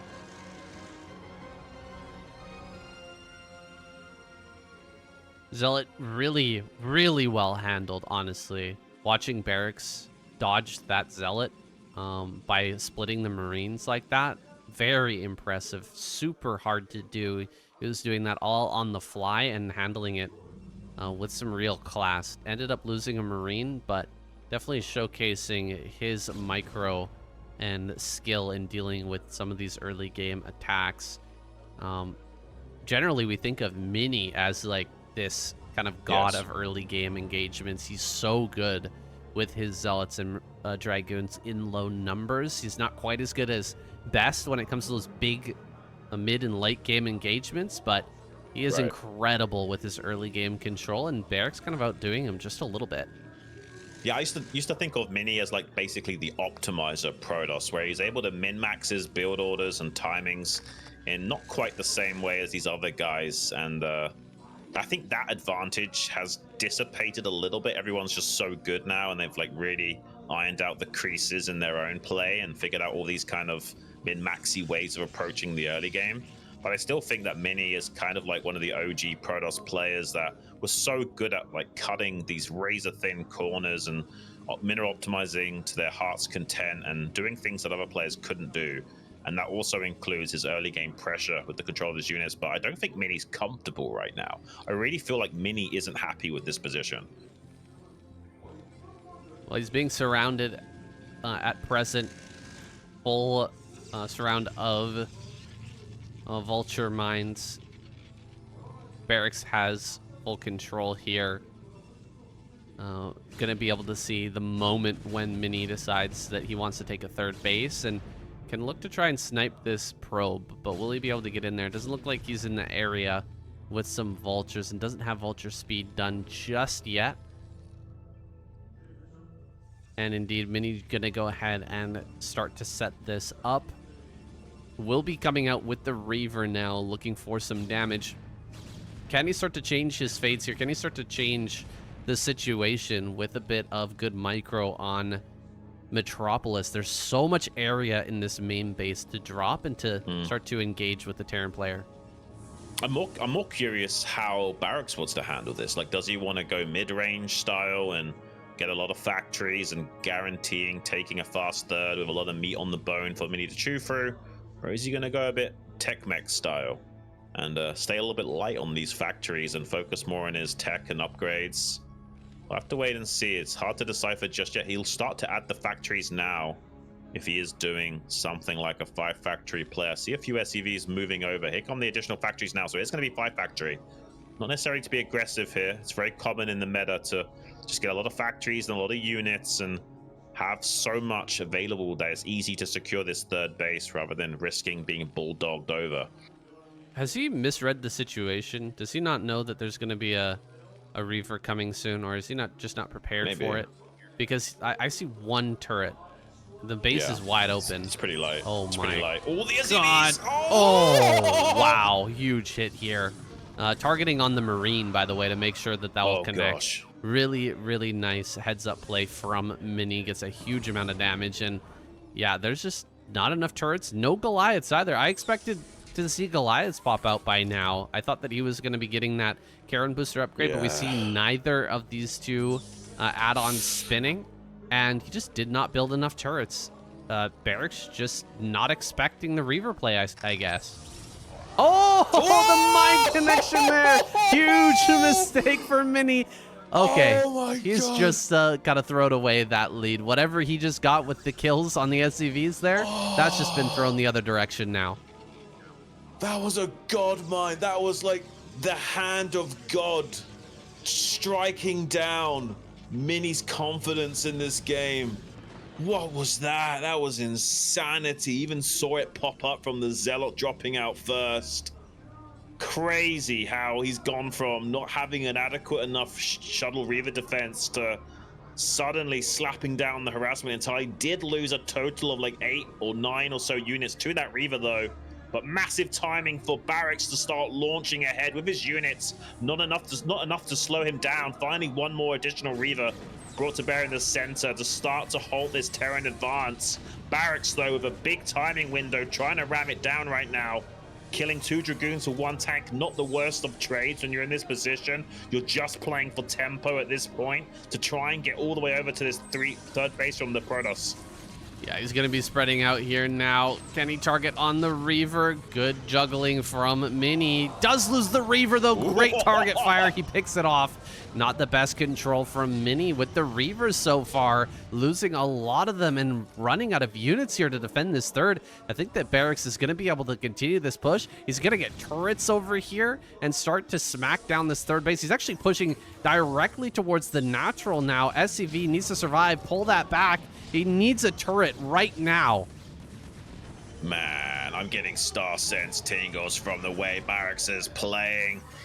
This is exactly what he needs to win the entire series, not just this game, but getting under Mini's skin in the first few games is paramount to being able to take the whole series down, and he's doing it. Mini's starting to fall apart a little bit here. Beautiful leapfrogging of the tanks, well spread out as well to avoid any splash damage, giving a comeback mechanic. Mini gonna try and dive in it with a couple of Zealot bombs onto those tanks, force an unsiege and try and pounce on with the Dragoons at the front and the Reaver from behind, doing a pretty good job of that. Is there enough for Barracks to close this out right now? He's ramming it down in a big way. Massive mine connections on those Dragoons as well. The Reaver is on low HP. Vulture's in the natural. Going to be start shaving off probes as well. Barracks is doing it. He doesn't even need to kill the third. He's killed the Reaver. He's going to be looking for that win condition right here, right now, saying Mini in a bit of disarray, trying to stabilize, but being unsuccessful. Turrets are starting to go up in the natural. Barracks closing in on victory here, game number 3. Desperate to try and get some damage done. He drops the Reaver and gets an amazing connection, but the Reaver goes down. Barracks is shoving it down. He's so close to winning this game right now, but will there be enough for Mini? He's faltering in his macro just slightly here, dipping over 1,000 minerals as he desperately tries to control his Reavers and get the damage here before this really becomes a solid defensive position. Barracks, he's got the turret up. He's done it. The turret is burning, but it's up, and he's pushing him all the way back into the corner. There's nothing that Mini can do now. I'm getting like tingles all the way down the back of my head and neck right now, saying he's done it. Like, once you get the turrets set up like this with the tanks, it's almost impossible for the Protoss to break out. He's done it. He's going to try and go for a bomb, but it shouldn't trade well enough to win. He can just target fire the Dragoons with the tanks, and the Vultures clean up the Zealots. This should be a good hold. He gets the Reaver as well. GG is called, and Barracks 2-1 up in the series. Such an impressive play from Barracks, but this all came from the Reaver that died in the natural to that one mine, and I'm sure Mini is going to be looking back on that. that moment when he dropped the Zealot and then continued to drop the Reaver afterwards. If only he had swept that mine with the Zealot and kept the Reaver in the shuttle, he could have continued to deal so much harassment damage and keep Barracks on the back foot. But as soon as that Reaver was dead, all the greed that Barracks got away with by not preparing fully for the Reaver came to fruition. His push timing was super strong, and with no Reaver to continue that harassment, he just wasn't able to shut this down. Really solid control overall from Barracks. I feel like we should just be watching that mine connect on the Reaver there, but we're going to get a shot here of the Reaver going down. That was a huge moment as well. Great target fire from Barracks overall. His mechanics are so solid. Have you noticed how, like, during the early phase, he was just kind of, scraping by with like 300 APM and like just kind of chilling and going through the motions? During this portion of the game, he shot up to 400 APM. Guy's playing out of his mind right now. Beautiful target firing, like you say, and not doing the typical Terran mistakes of like having all your tanks clumped up. He was extra tentative about keeping these split. You can see the leapfrogging of the tanks here. Just is almost perfection from Barracks. This is really high-level Terran stuff that we're seeing. You guys on the ladder have got no excuses. This is how you should be initiating your advances as Terran, keeping the tanks split and always gaining ground while macroing back at home. And this is just a real spectacle that Barracks is giving for us back at home to witness. Yeah, no excuses at all. Just play like Barracks, and you'll win all your games. That's fantastic. Nice target on that Reaver as well. I didn't realize that it was that low, but the moment that Barracks targeted it down with the Vultures was a pretty huge move that allowed those Vultures to stay alive a little bit longer and to continue to deal that harassment, forced more response out of Mini, and ultimately helped to swing that fight. A great series so far, but Barracks in the lead, and I'm so excited. Oh, so am I. We got Litmus coming up. Going to be a real litmus test for this series in general. Will Mini reestablish his footing or just fall apart entirely? I mean, what a way to kick off this series. A lot of you guys probably didn't expect Barracks to be in a winning position at any point during this best of 7, and that has come to pass. This is what he needs to take the series. If he is going to win, it has to be with a few early points on the board to tilt Mini and set himself up for these later maps in the series, which are more macro-centric maps, which do favor Terran compared to some of these more niche maps in the early phases, which allow for a lot more cheesy play from the Protoss. So he's essentially done it. He's gotten over the hurdle. He could go all the way. Is making it work here. And I mean, getting just that little bit of luck as well, right? Like that mine connection, it was definitely a well-placed mine, but the fact that it took out the Reaver, we hardly ever see that happen at the highest level. Almost no Protoss players are dropping their Reaver and losing it to a mine. It's just so rare. Mistakes like that can happen, but Barracks is getting a little bit lucky here, and it's definitely starting to tilt Mini, man. I can feel it. Like this is not going his way, and he is not liking the way that this series has gone so far. The luck in the series is definitely not turning out in his favor. I mean, he didn't even get the spawn he wanted on Screaming Sea. Right. I mean, I'm so stoked. I'm so stoked for Barracks in general. Like, he's come such a long way. He's been an up-and-coming Terran now for quite some years and hasn't really enjoyed too much success in the ASL until recent times. And honestly, it's just a testament to how hard work pays off. There's some guys in StarCraft that are more talented than hardworking. Jaedong used to be one of those characters. He actually didn't practice nearly as much as you think he did back in the day. But there's players like Flash who grinded out 14 hours a day for a very long time to get to where they finally ended up. And Barracks looking to be that kind of guy as well. All of his hard work could be paying off soon, as he might be breaking through to the semi-finals for the first time and earning a very coveted seed into the round of 16 in the next season. It's a very exciting time to be a StarCraft fan, guys. We've only got one Terran player left in the round of 8, and he's doing so well. Can he clear out Mini and secure that position in the round of 4? Keep us a little bit more balanced here going forward in terms of race distribution.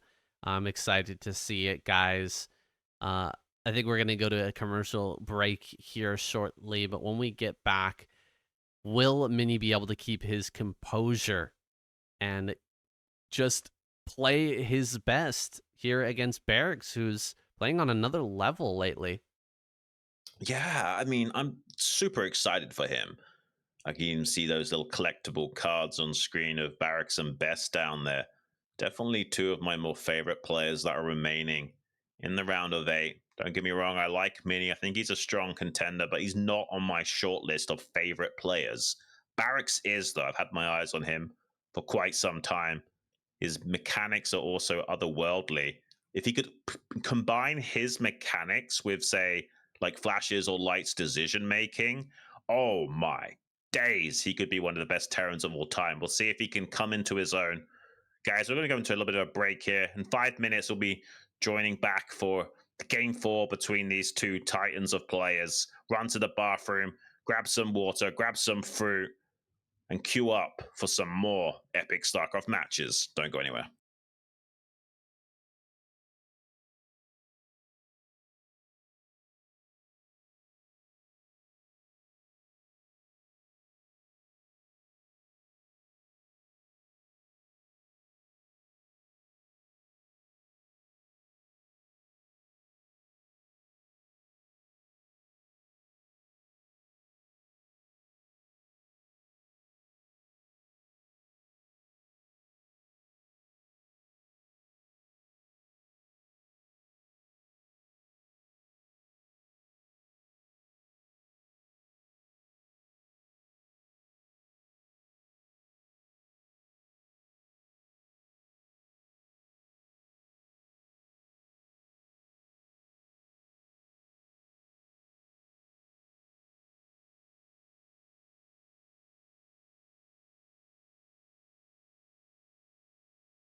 All right, guys, we are back.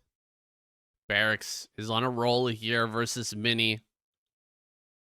And he is closing in on that round of 4 spot. His first ever round of 4 appearance. Will it be through taking out Mini in this series? He looks super calm, as he has throughout this whole series so far. Things have been going his way, and it looks like Mini, yes, very tilted here. Not looking his best. Can he play at his absolute peak? I mean, let's be honest, StarCraft is one of the toughest games on the planet because it forces you to confront your own ego. It's as much a psychological game as it is a skill game, kind of like something like poker in that regard, where you're not just like thinking of statistics and odds and the best possible move given what situation you're in, but also just keeping your head in the game, and the composure is just as important, if not more important most of the time. And yeah, Mini does not look like he's locked in right now. Yeah, he's got to be thinking about his game plan for this upcoming map. Litmus is next, rather than the errors and mistakes in those previous games. Very important to keep your head on the future, to remember that this is only game 3, or game 4, excuse me, of a best of 7. Anything can happen. Absolutely, Sam. I think we're about to get into it, though, guys. The ASL Season 20, Round of 8, Game number 4 between Barracks versus Mini. Let's get it started. And the map is going to be Litmus.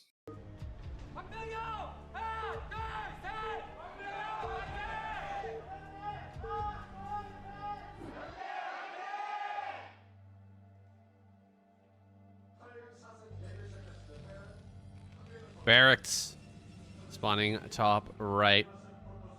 Mini in the bottom right on Litmus. Bit of a missed split there from Barracks. It happens.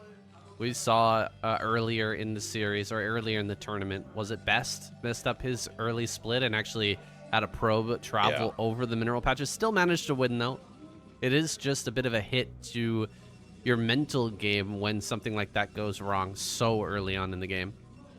Absolutely. I think it's very common when you're in these high-octane tournament situations and nerves are just being threatened every which way. And, you know, sometimes you try and compensate by, like, you know, flicking your hand as intensely as possible when you're clicking on things. And sometimes you misclick, especially in the early game before you found your stride. And these early mistakes, definitely very common. And very quick probe from Mini. We've talked a little bit how it's basically impossible to gas steal here because there's 2 geysers obviously, but it seems like Mini wants not only a quick scout but to put on pressure here with some harassment.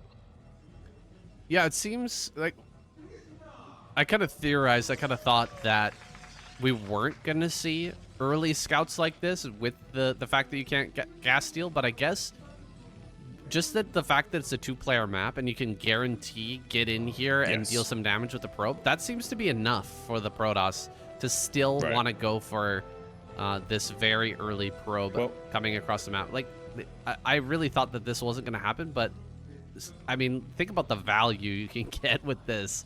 He's already pulling off an SCV, and I mean, if he was able to steal the gas like a regular 2-player map, that's just how strong Protoss is on 2-player maps. Crazy. Yeah, and even like temporarily pulls off another SCV to repair. So you, for a short time, have got 2 SCVs not mining, and at the very least 1 SCV not mining this entire time.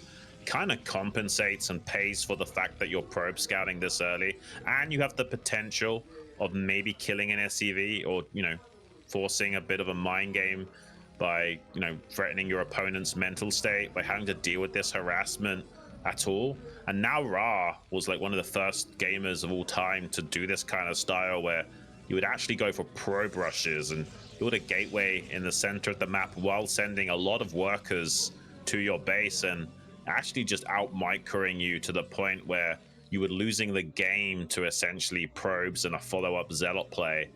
And that's been adapted into a bit more of an economic variant where you're just harassing the Terran player, but really showing how nimble and valuable having that range advantage with the particle beam is. Yeah, and if you can get it in guaranteed, it's not a, or it's a 2-player map, so you know where your opponent is, seems to be good enough. He's managed to slow things down ever so slightly here for Barracks, who's already got his factory on the way, of course. We'll have 3 Marines here in the front. Ooh, he's going to lose 1 Marine for sure.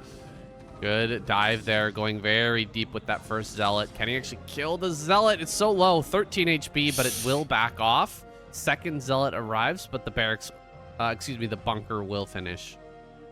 Yeah, I mean, this is going pretty okay for Barracks. Just losing a single Marine for the price of taking down. Well, he's actually trying to block the Nexus here by building a supply depot. Interesting choice. Usually it's an engineering bay, but harder to place that down once you got a probe in your face. So use a smaller building to do that, but doesn't really delay the expansion by too much. He's gonna try and hop over the Zealots over this stasis chambers. Gets both of them, 2 for the price of 1 here. Nice execution from Mini. Will Barracks better respond well enough? I mean, one of those Zealots is seriously softened up, so he's gonna have to target fire that down as quickly as possible. But will he respond quickly enough to stop this from being a pressure play? He's got a machine chop on the way, no vulture, so this could do a lot of damage. Yeah, the fact that he skipped vulture here is really going to hurt his chances. He pulled 3 Marines out. He's got 1 Marine in the bunker. This healthy Zealot going to go after the Marines here. This 1 Zealot in the mineral line gets a kill, but goes down to the fusion cutters. Great. The SCV pull here actually getting right on top of these Zealots, blocking them out. And now the Marines can deal some damage. This is a pretty good hold so far, but it's not over yet. Another Dragoon making its way into the main. And there's going to be a tank popping out soon. Will Mini be able to dive on top of that tank and possibly kill it as it pops out? I mean, he's in position to do that. It's just about to come out now in a few seconds. Barracks is desperate to get some support over for that tank. Here it comes now. 2 Dragoons on top of that. He can't even repair that tank quickly enough. Does get us around on one of those Dragoons, but the damage is done. Losing that first tank is critical. Can he clear up this other Dragoon quickly enough to make this a stabilization without too much damage sustained? Already, though, Mini in a very commanding position, especially with Barracks struggling to clean up these forces. Another Dragoon is going to get in here. Looks like Mini will have to back out now. Whoa. Nice catch there on the ramp. I mean, that's something. That's something here for Barracks. Things really weren't going his way, but at least he gets the cleanup on that last Dragoon without too much trouble. Very good move from him there to catch that on the ramp. Finally, things going a little bit Mini's way by getting those 2 Zealots over in just 1 pass with the probe there to jump over top of those mineral patches. Honestly, I don't think this is bad for Barracks at all. Like, think about it like this. He's mining his natural more or less at the same time as Mini is. And he did compensate for losing that tank by killing all of those Zealots and an additional Dragoon on the ramp. This isn't too bad for Barracks. He can apply pressure while Mini is just on 1 gateway worth of production, being very greedy and thinking about a fast 3rd base here. Might be punished by Barracks now. He's trying to get into the face of Mini in that natural expansion with this siege tank. He's only got 1 gateway worth of production. If he gets a couple of good placed mines in the natural, this could be critical, but he's losing the tank. Bit of an overstep from Barracks. Needs to quickly fall back to the Sim City of Mini. While the second Vulture arrives to lay down more mines. Still a bit of a tactical advantage for Barracks here, but he needs to be careful not to overextend. There's going to be a Reaver out here soon as well, Xun. So, I mean, regardless of whether or not, he gets in here. Oh, man, he's going to lose a Vulture. He wasn't paying attention. A rallied Vulture dies for free. Oh, boy, he's going to have a hard time holding this Reaver, man. Like, I see what you're saying about Barracks having some potential to attack in there, but there's the Reaver shuts all of that down. Even if he managed to kill the Dragoons or whatever, he was gonna die to the Reaver for sure. Yeah, no, he shouldn't stay. He should just apply pressure, trade as well as possible, force probes off the line to my mining, and then pull back. And then this is actually not too bad for Barracks. But the reality is, you overextended just a little bit and lost a Vulture for free as well. So when all things considered, it isn't as good for Barracks as I first thought. Wasn't able to get the damage done necessary before pulling back and lost a few extra additional units. Caddy defending against this Reaver in time. The engineering bay just now finished, so I don't think he's going to have turrets in time to deal with this. He might even be relying predominantly on Goliath to do the heavy lifting here. He has got a floating building that will maybe see this shuttle in just a moment. Can he quickly get tanks into the main base to defend? Ooh, shuttle speed is done. Huge hit there into the mineral line. Gonna get rid of the SCV, building this turret as well. Good dodge there with the Reaver, not taking any damage on that as of yet. This turret is a bit out of range here. He's denying mining in the main while going after more and more SCVs. This could be a big hit as well. Hits the tank and an SCV kill as well. Still a little bit of space potentially up in the top right-hand corner. He might be able to. Oh my gosh, Reaver shot does get another tank kill. Really good control there from Mini to bait the tank shots and try to deal some damage to these tanks while juggling the Reaver at the same time. Another good shot here. No SCV kills though. Mini gonna have to back away for now. Yeah, this game is a big confidence boost to Mini. Barracks needs to be careful that Mini doesn't find his mojo right now, swinging around to the natural expansion. That Reaver is in range of that tank, though. Does get one Scarab connection up, but that's likely to dud from that angle, and it does dud just barely. Takes 4 seconds for that to eventually dissipate and do no damage at all. Barracks avoiding disaster. A little bit of the Sim City issue from Mini, not getting the probe transfer that he wants to the third base. Got some other probes en route now. I mean, this is looking like an interesting game. Mini definitely favorited, but I mean, I wouldn't say he's done critical damage to Barracks either. I feel like Barracks has a pretty reasonable shot in this game at the moment. He's trying to get a tactical snipe on one of these Dragoons at his own natural third location. Unsuccessful in doing so. Here comes Mini with a shuttle now. These tanks a little bit out of position to defend, but there are some in the mineral line as well. Mini needs to be careful not to make a blunder here and lose a Reaver for free, though. Funny to see him just fly in and fly directly back out again. Reaver is very low here, so you can't really afford to drop it in range of any of these tanks. I thought he might have a Zealot there to try and bait some tank fire into the SCV line, which has definitely been softened up a bit too. A lot of these SCVs have taken some hits and may not be dead, but could be killed pretty swiftly by a follow-up. Dropping now into the natural. This is a sick play from Mini. Gonna dive directly on top of that tank. Reverse Scarab does dud out there, but he's gonna get in and kill 2 more tanks. 3 tanks so far have died, and he can actually back up into the corner now. Just delay this as much as possible, and Mini is absolutely extending his lead. Yeah, really abusing the positioning of Barracks' tanks in this situation.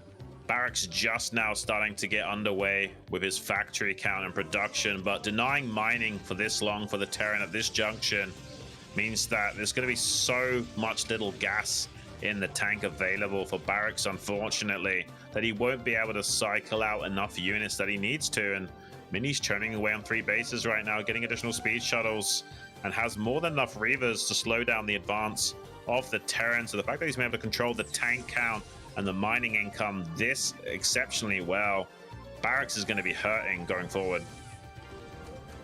Yeah, Barracks is in a bad way. He's trying to stabilize here, but oh man, a Bulldog at the front. Reaver goes down very quickly. Still 1 Reaver left over though, diving directly on top of this tanks. This is going to go very well for Mini as he kills off so many tanks in the natural. Huge connection on those SCVs, and this is all but over. I mean, how do you ever come back from a situation like this? I mean, you're hoping for the Terran to make a mistake, honestly, and like feed into you. It's really hard for you to create the mistakes at this point onwards. Mini going to be taking a 4th base behind this and just sitting in an arc waiting for the Terran to come to him. Not really a lot of counterplay available to Barracks at this point. He's taken so much damage that really the only course of action is just to sit back and macro up and hope for the best while getting his upgrades online. He's just going to try this push right here, right now. He does kill the Reaver, and it looks like these Dragoons are all going to go to waste here. All of them dying very quickly and actually feeding in. Kind of like what you were saying, Xun, a lot of feeding in going on the side of Mini. Barracks is like he's being held together by shoestrings and tape right now. Like nothing is solid. Everything is just barely online. but he's making this push happen, and he's going to try and run it down right now. Here comes Mini to break this push before it's even established, getting on top with the Zealots immediately. They are slow, so they don't actually do that well. The slow Zealots not really the ticket here to break this. Barracks going to stand for now. He is super low. All these tanks are very badly hurt, though, and he's just going to continue to try and ram it down. DTs coming out. Huge amounts of DTs being made by Mini. Are there any scans here for Barracks, and can he get a turret? Just one scan available, so Mini can easily just pick up these DTs yet again. Does take out 2 of those tanks already. I think he's got more DTs coming in now. Not another scan available for at least 10-20 seconds or so. Barracks has to retreat. Mini looking like he's about done it, but Barracks came so close to turning the tide here, but without enough scan available to him, can't even snipe this Reaver or do enough to these Dark Templars on the ground. And he's being thinned out now as a result. Really unfortunate, because there was a tiny timing attack window there for Barracks to try and ram it down. You can see he's pretty much all in with this attack. Hasn't got hardly any SCVs mining in that natural. Yeah, he is do or die at this point. And Mini is continuing to grow. He's continuing to add gateways. He's getting larger and scarier as time goes on. Barracks is kind of lost his timing at this point, looking for scraps of damage he can pick up around the edges of these bases, but he's going to find very little is possible in terms of dealing damage to Mini now, who has Zealot speed, and he's got Reavers in position as well. Ooh, great mind connection there. Hey, a fantastic mind connection on a bunch of these Zealots, actually softening so many of them up. Some probes have just been killed as well. Can he get this Reaver kill? No. Reaver gonna stay alive. The combination of the Reaver and the DT is pretty deadly. One swipe from the DT plus a Reaver shot appears to kill a tank. I haven't mapped that out, but I guess it does. Yeah, I mean, there is a tiny glimmer of hope here for Barracks. It's going to come down on trading. I think there's just a little bit too much for Mini, but let's see. There's hardly any tanks here. He's trying to pull back to a more effective position in this little choke point here at the 3 o'clock, but Mini is just killing units in that withdrawal, and unfortunately, I don't think there's any position that's going to be tenable for Barracks. Even when he finally retreats to his rally point location, he's still only got 3 tanks available after losing 2. So, I mean, Mini should be able to take this game down, but maybe he'll overextend. We'll have to wait and see. I feel like there's just barely enough for Mini to shut down Barracks here, but if he targets the Reaver and gets a good trade now, there's a tiny glimmer of hope for Barracks to start ramming it down and trading cost efficiently enough to get a win. It's just he needs the stars to align to do so. I'm just not seeing it here anymore, Xun. The No. game is kind of unraveling at this point. The shoestrings have broken and the tape has lost its stickiness. He's just crumbling at the seams now as Mini continues to block this push. Zealot, just mass Zealot is really all he needs. He's going to try and take a third base behind this, but we're 16 minutes into the game, guys. 16 minutes in, third base. That's just, it's not a recipe for success. He hasn't switched over to the second gas here just yet. You can see he's really struggling on gas income, and mass Vulture is just not going to cut it.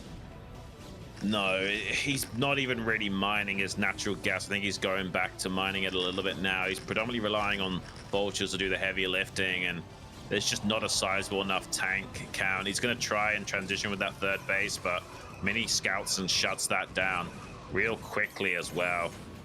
Barracks is in a world of trouble. I just don't see him being able to win this game. I mean, it is our job as casters to kind of identify the comeback potential and not necessarily call the game too early, but in these situations, there's only so much you can do without just straight up lying.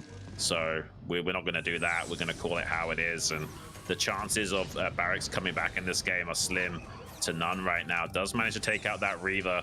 It is possible, obviously, for a jet engine to fall on Mini's keyboard or something. But, I mean, short of that, I don't see how he's going to win this unless he really blunders.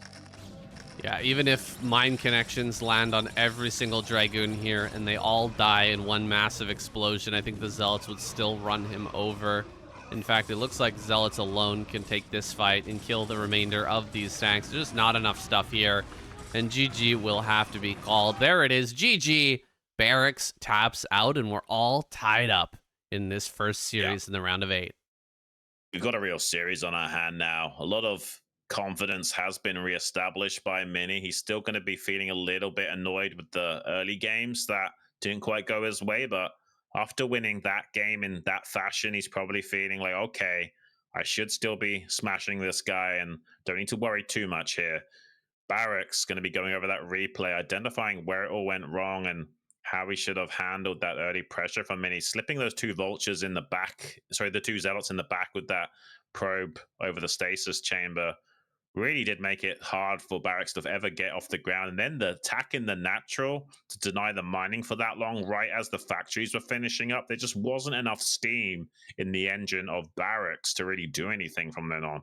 Yeah, it was a bit of a cascade of consequences there for Barracks. You know, skipping the vulture early when he saw zealot pressure, that would allow him to, you know, prevent damage going on the bunker, right? If he gets the tank out early, then Mini doesn't have the opportunity to hit the bunker, but he took a big risk, and the zealots got in the back. He just completely discounted that as a factor, as something that could happen, and he paid the price for it for sure. Absolutely, but I think these last few maps do favor Barracks. Let's see how it all pans out. The ASL Season 20 round of 8, Barracks versus Mini, game number 5, and the map is going to be Polestar.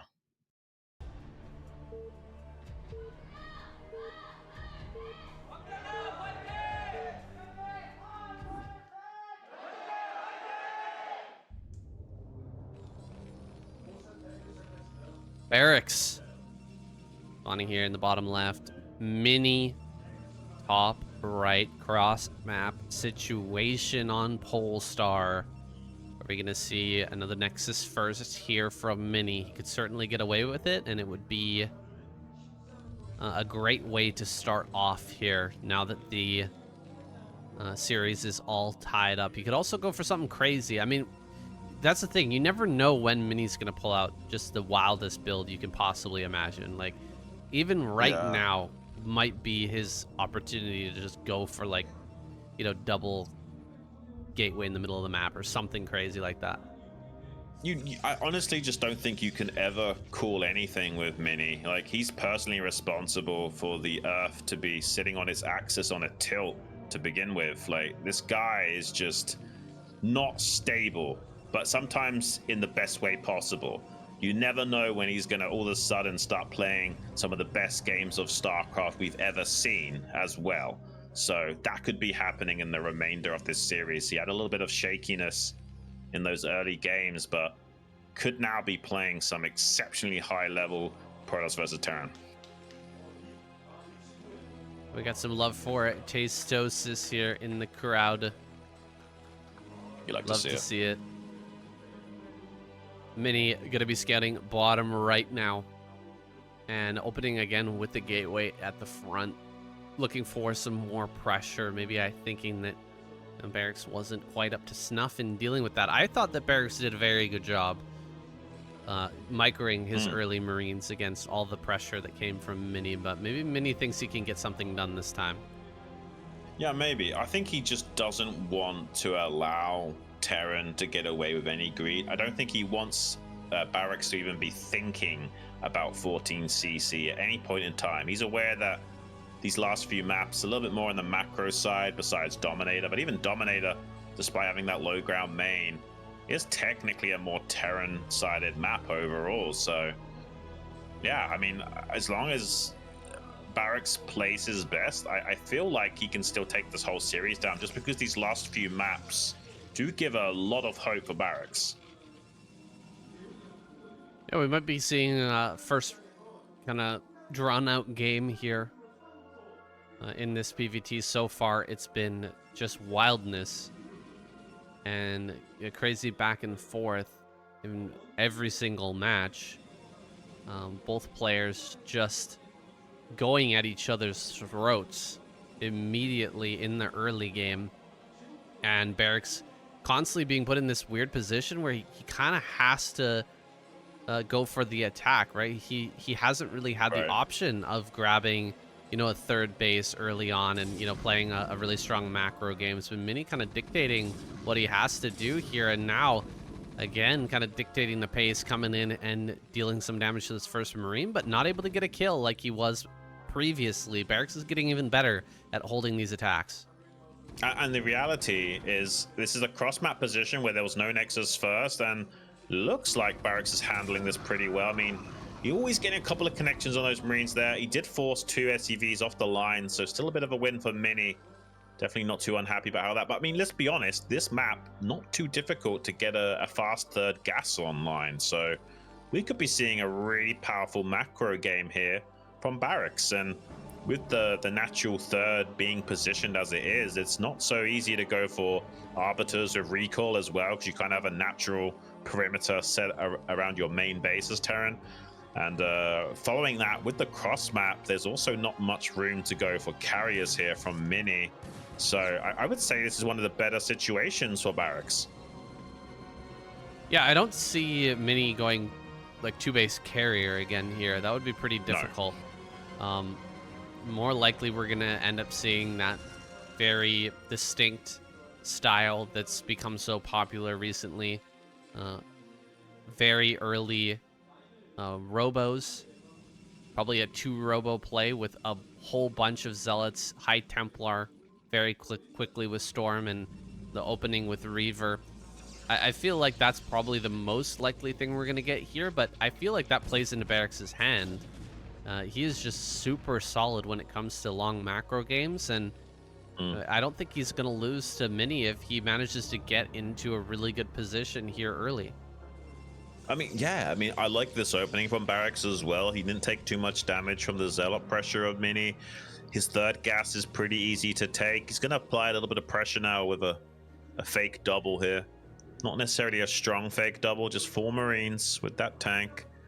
Trying to see if he can apply pressure to a Protoss player who's only got 1 gateway worth of units. I mean, he did get a second gateway online, but might not necessarily have enough production from that to get a unit squeezed out of it. It's just about to finish. Only 3 Dragoons to fight against this. Might be able to trade off one of these Dragoons, or at least apply some damage to the hull HP of one of those. Doesn't quite get the kill, but not necessarily going to be losing the tank on the exit either. So I would say this is reasonable from Barracks.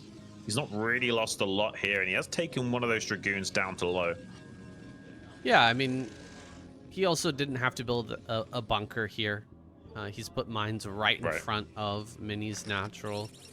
He hasn't been able to get... Oh, wow. Mine connection right as the observer's coming out. That is surprising. Mini is really going to be feeling that. And there might be a follow-up here from Barracks now. He saw that go down, and he knows that there's 1 weakened Dragoon and 1 dead Dragoon. So maybe there's an opportunity here to just rally across the map and maybe get some more damage going. I mean, that mine made me choke quite physically, saying that was insane. I'm surprised Mini's holding it together, at least on the surface right now, trying to lock himself in and not allow that to deter him from making any more fumbles. 3 tanks though, rolling into natural third. These Dragoons are isolated. If he gets in here with some mines as well, targets down. One of the tanks doesn't find the pick on that tank though. This could really start to escalate for Mini now. He should have an extra Dragoon, and one of these should be healthier. This is not going to pan out well for Mini. Another good mine connection. He doesn't even kill the low HP tank. He's tilting. He knows he's in trouble. That third base will have to be cancelled at the bare minimum. Barracks is making it happen in game number 5. Dude, Mini wanted to go into DTs after this.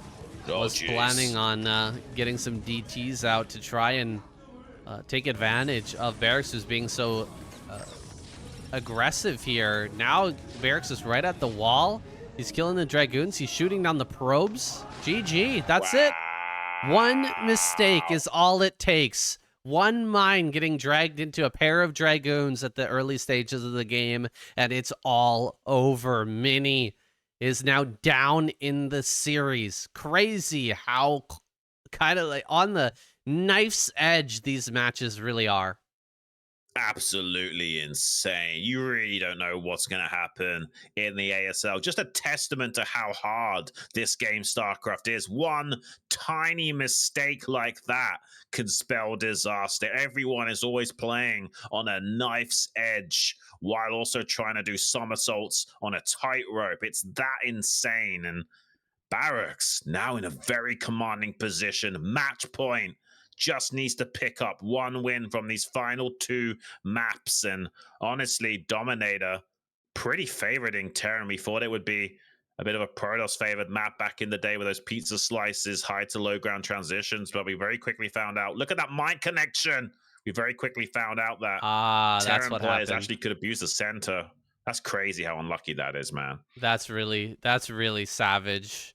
He had the observer like seconds away from reaching Yeah. the front so that he could clear that mine, and the Dragoon popping out drags into the second Dragoon. That is so rough, man. And the follow-up here is just really solid. But it's up to Barracks to make that play happen, right? He's the one who pushed forward with the early attack and set the mines in the proper position. He set that play up perfectly, and he followed it up excellently as well, and gets himself a quick win here on Polestar. Looks like Mini wanted to go into arbiters from that situation, but just couldn't stabilize in time. And the Templar Archive's just way too far away for something like DTs to save the day. Really well executed attack there from Barracks. Now we're on match point. What's going to happen? Are we going to have a crazy situation where Barracks is going to knock out Mini and get through to that semifinals for the first time in his career to secure that coveted round of 16 seed for the next season? It's going to be huge if he can do so.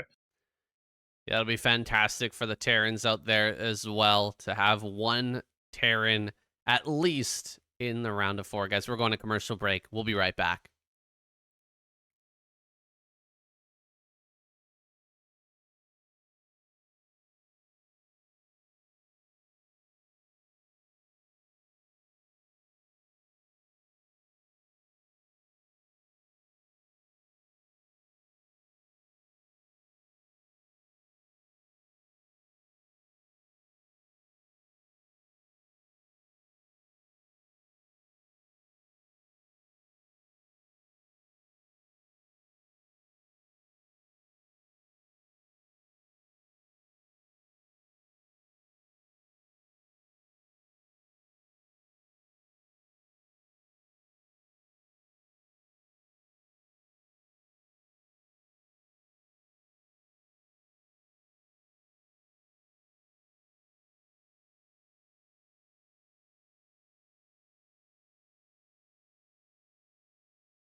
All right, guys, we are back.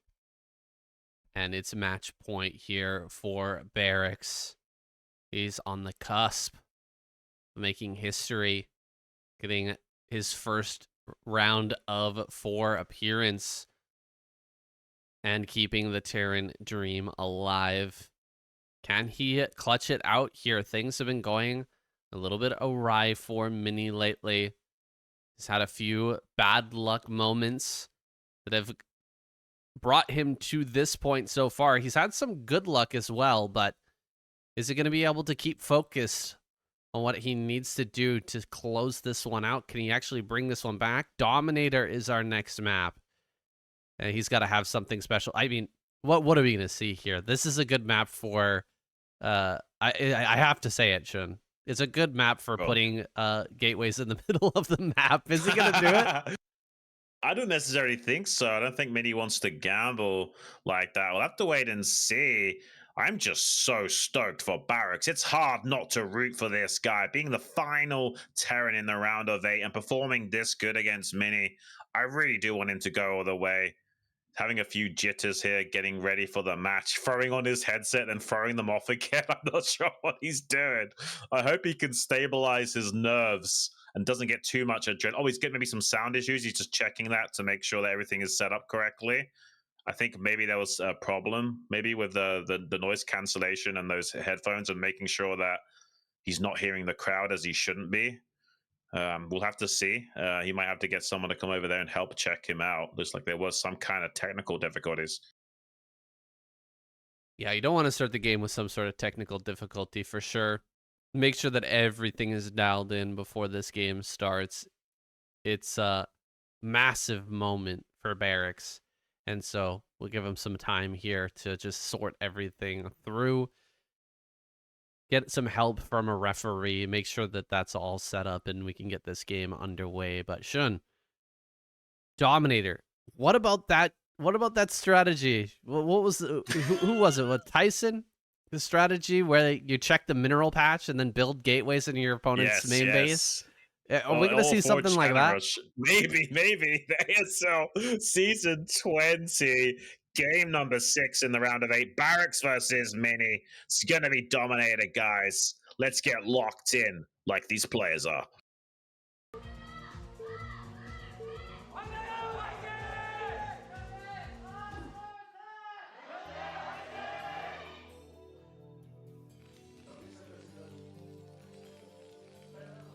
Barracks, bottom left. Mini, top left. I see some of you guys saying in the chat that this is his last chance. He can't gamble. But that's exactly when Mini likes to gamble, man. This guy is crazy. Yeah. When everything is on the line. This is the guy who versus Larva went to Gateway in the center in the Game 7 of the ASL Finals. Like, this guy is insane. It doesn't matter what's on the line. He will gamble it all. And shout out to everybody in the chat who is here. Just a reminder for those of you who are on watching this on YouTube that we are casting this live on SCTV EN souplive.com/SCTVEN. You can come check it out 7 p.m. Korean Standard Time on Monday and Tuesday. And also would like to thank each and every one of you guys who supported us through Patreon as well. Really appreciate all the support for the Saiyan Xun Duocast. Patreon.com/Saiyan Xun Duocast. Thank you guys so much. And we're just enjoying this series so much. We're enjoying this ASL a ton. Oh, yeah, absolutely. It's literally a dream come true. Thank you so much, guys. I still have to kind of pinch myself to see if I'm dreaming, especially now that I've seen even people in the crowd have signs talking about our cast. It's been the world to us, guys, that you show us any kind of love and support. So thank you to everyone that does end up throwing some bones our way. Greatly appreciate it. We hope to do this for many years to come. Did you see that, Xun? Barracks went up onto high ground with his first SCV and checked to make sure there wasn't a proxy there. I mean, he knows. He knows. This guy is insane. He should. He should. He absolutely should. I mean, he should be checking the middle as well. I mean, this is Mini we're talking about. You cannot rule that out. But Mini here has actually gone for a pretty normal build. He's just put the gateway on the high ground, not necessarily even going to be a zealot here. And Barracks, I mean, he's going to play safe, but he doesn't have any reason to, from what we can see from Mini now. This isn't technically safe from Barracks, but he's gone for an 11 gas Saiyan. So this factory, a little bit ahead of schedule, but Mini's probe arrived just as he threw down that factory. So Mini also can see this is going to be a fast vulture play from him. Has got that zealot on the way, but the factory and vulture will be finishing up much more ahead of schedule by about, say, 4 or 5 seconds or so, quicker than usual, at least here for Barracks. Basically, it's like a 229 with a 12 gas and like a 223, 222, depends on your optimizations, with an 11 gas. So essentially like a 4 or 5 second faster vulture timing when all's said and done, and won't be able to apply the same kind of pressure with this zealot probe as he would usually. Yeah, can't really come down here with the vulture about to pop out. He's going to have to retreat back to the safety of the Dragoon, which has just arrived here on the high ground. 3 Marines, 2 SCVs, and a vulture. Very safe number of units here for Barracks to try and push this away and start that bunker here soon. And not really too much Mini can do to fight this army. This is just enough to hold him back. Great repair here as well. Make sure that that vulture stays healthy as Mini's trying to target that down for sure. Oh, second Dragoon's going to come up from behind. Wait a second here. He's going to come up on the high ground. Target fire onto the Zealot. Really good target fire here from Barracks. Gets rid of that Zealot. Going to utilize the high ground here. Second Vulture arrives, targeting down on the Vulture, but great repair as well. Miss shot. Miss shot. Oh my gosh. He keeps the Vulture alive. And Mini started his range a little bit slow, by the way. He had the resources and didn't actually start it on time. He's pulling the boys. That range being a few seconds delayed more than it should be could help spell disaster for Mini now. Shield battery on the way in the natural, trying to stabilize those 2 Dragoons so low on HP. There's a lot of punching power in the Gauss rifle on those Marines to do a lot of DPS, and the fragmentation grenades of the Vultures shave off the shields with true damage. Mini could be in a lot of trouble with the boys being pulled here. Oh my gosh, and he had something in the natural to get this mineral patch. He's actually going to get right on top of the Dragoons. Great block there. He actually gives up on the surround on that one Dragoon. It was a very low HP Dragoon, but so many SCVs are going to fall here as he tries to cut through this pylon. It really takes the wind out of the sails here to have that pylon wall set up. The bunker is going down. Is this a throw from Barracks? This is a great defense by Mini. Oh my god, there's still 4 Marines here, but the bunker, can he finish the bunker? Can he get inside the bunker? Oh, the block! The sickest block ever! He blocks the Marines out from getting inside, and now the Dragoons here can finish off that bunker. Marines might be able to run forward now, but the bunker is nearly dead, and so it no longer matters. So many kills on those SCVs, and GG. Oh my goodness, what a series. What a game. Dude, I thought Mini was going to go insane, but Barracks absolutely loses his mind in this game. Pulls the boys and goes for the kill, and it just barely doesn't work. I don't know if I can handle this emotional roller coaster, saying this is intense. We're going the distance, guys. Gonna be going to that game number 7 on Radeon. Barracks needs to keep calm and collected, not let the adrenaline get to him. He's flying a little bit too close to the sun right now. Might get burned without being able to secure it for his chest later on.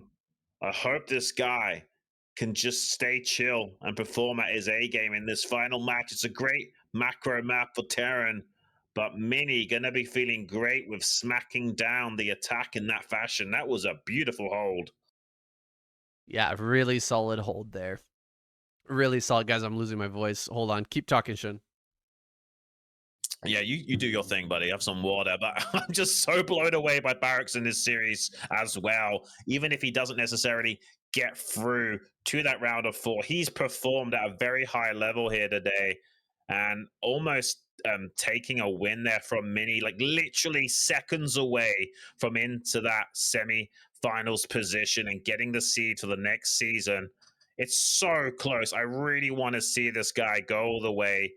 I'm not afraid to admit that I'm rooting for Barracks. He is the underdog in this series. Mini should win. Historically speaking, he has slapped down Barracks almost every turn, especially in longer series. Will that happen again? Or will Barracks finally get a long series over a high-level Protoss player like Mini? We're about to find out. Both players are ready. The headphones are on tight.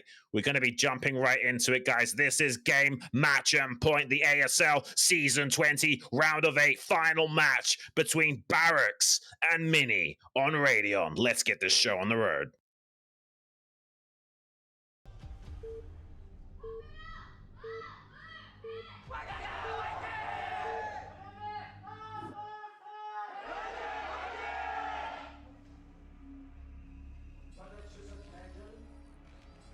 Barracks here in top right, Mini bottom right.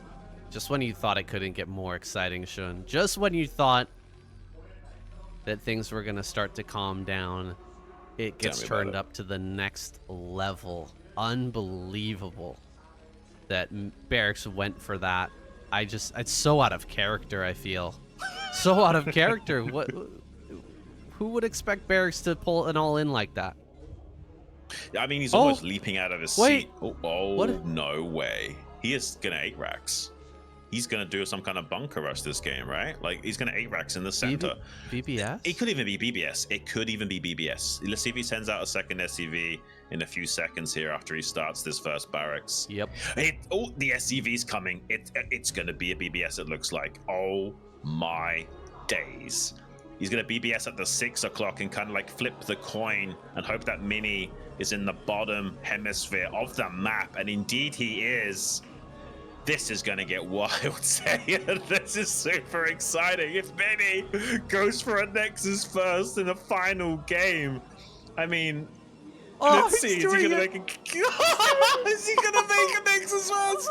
We could be seeing the biggest tilt from Mini yet. He might be throwing his desk. Oh my gosh, he's gonna do it.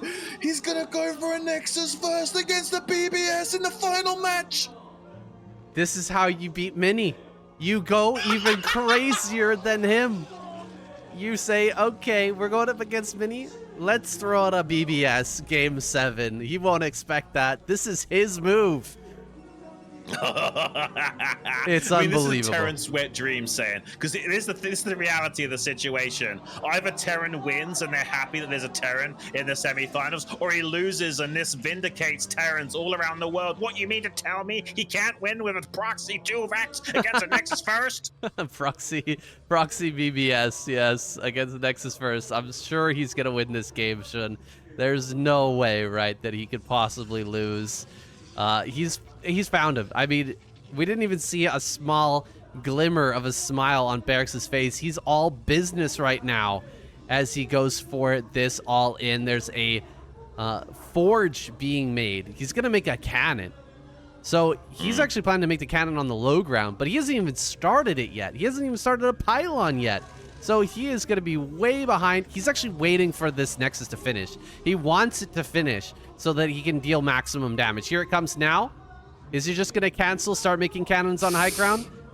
I think you have to. Man. You have to, right?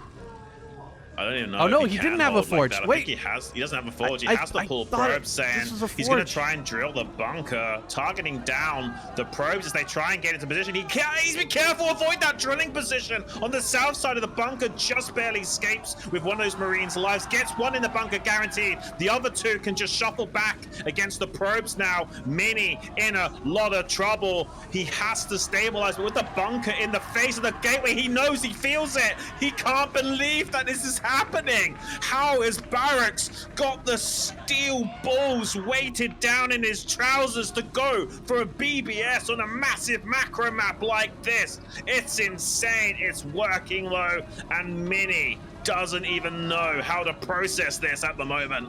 Yeah, he has no idea what to do. He's going to try to run by with these zealots. There's really no hope here.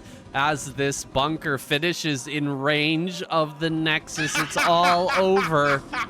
Oh my gosh, he taps out. There it is, GG!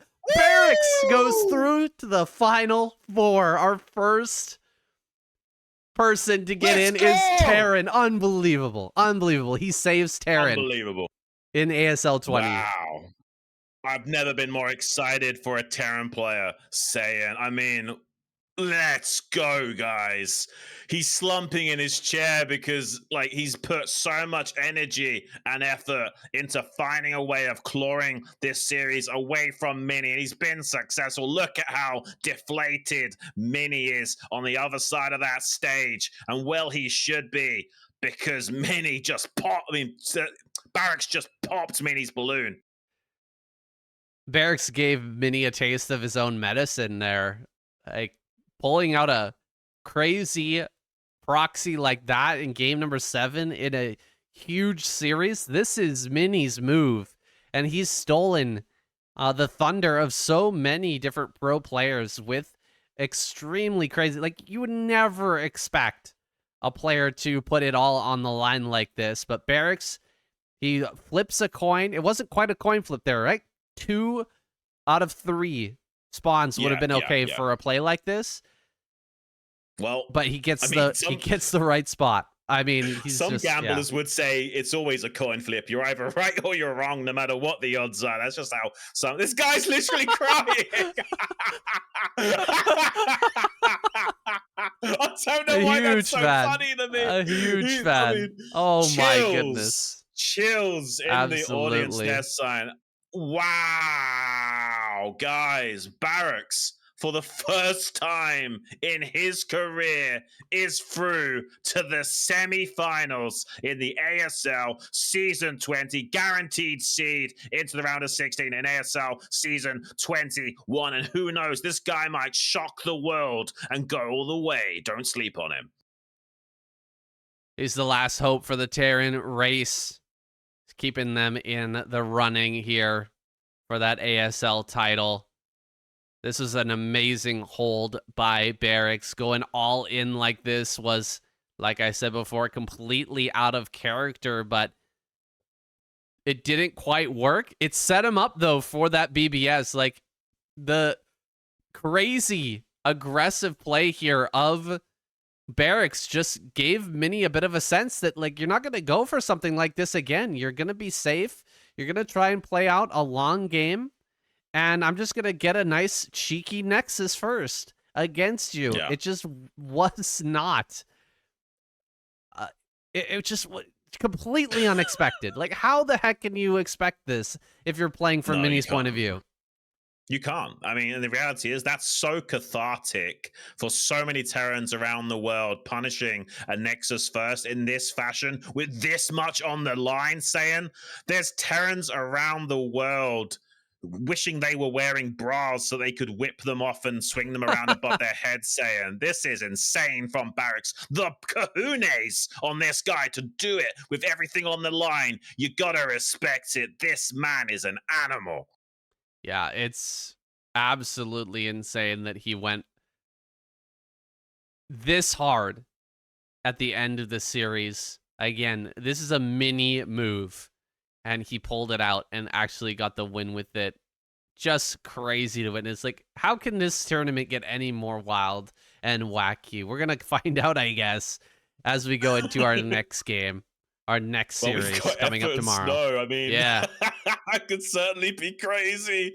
The Alien Zerg himself against the foot-clapping Aptos. Anything could happen in that series. My money's on effort, but Snow has come a long way in his PvZ as well. I'm sure no matter what happens, that's going to be a really epic series, and I hope that Snow does some kind of Reaver Ser shenanigans on Screaming Sea in it as well. So impressed by Barracks. Very deserved advancement to the semifinals, got that seed into the next series, round of 16, as we said. And who knows, man? The pressure's off from him. He's done it. He's gotten what he was coming for. And he could now stay composed to even make it through to the final set. And wouldn't that be something? Well, he's got a pretty dangerous opponent, whether Effort or Snow gets through in that semifinals. Like, either way, I think he's going to be the underdog in that semifinals. So he's going to have to prepare super well. He doesn't have anything to really watch there in the round of 8, right? Like, this is all going to be PVZ. And so he's not going to get any download, but also at the same time, he doesn't have to prepare TVT at all. He can just look at Protoss and Zerg, get preparing, get started, putting his strategies together. I wonder if he'll be as crazy in the round of 4, if we'll see him pull out some more of these crazy styles, or if that was a mini-only strategy, if this was only prepared to go up against mini. I think this is a win-win for Barracks, and I'll tell you why. I think that it's likely that Effort will beat Snow, and Barracks is far more potent in that Terran versus Zerg matchup, so that'd be good for him to face off against Effort, despite Effort being so good in general. But also, even if he does get Snow, this would be a great opportunity for him to kind of break the curse in his Terran versus Protoss, and against Snow especially. He's been embarrassed by Snow many times before in the ASL, and Barracks is no longer that kid that you shake upside down for his lunch money anymore. So even if Barracks were to lose to Snow, I think the series would be far more closer than it has in previous seasons, and that could be the confidence boost that Barracks needs to break the curse of performing well against Protoss players in these later stages of the tournament. So no matter what happens, I think this is going to go good for Barracks and will set him up for a good run in the next season. Yeah, looking at Barracks' stats, a lot of those like bad stats that he has are from that era of him just getting kind of pushed around by players like Snow. Nowadays, he's performing so much better. It's going to take a long time for his stats to reflect that, but he is absolutely round of 8 material, and going into the round of 4 is a huge breakthrough for him. He's going to be just so happy here, no matter what happens, I'd say. In the remainder of this tournament, even if he gets knocked out by Effort or Snow, he has secured that seed, and he will be in the next season of ASL. He'll have an opportunity to try and form his group and take another shot at the championship. Yeah, and this is the reality of it. Even if Barracks doesn't win the whole thing, which is going to be hard to do, just the fact that he's got that seed really does set him up for a future run to go his way. I want to see him show up more in the round of 8 and the final 4. He's definitely deserving of it. He's been, grinding away just in the hamster wheel, just keeping strong and keeping his hope alive, and all that hard work has paid off. And we see that in a lot of these top Terrans, Flash especially.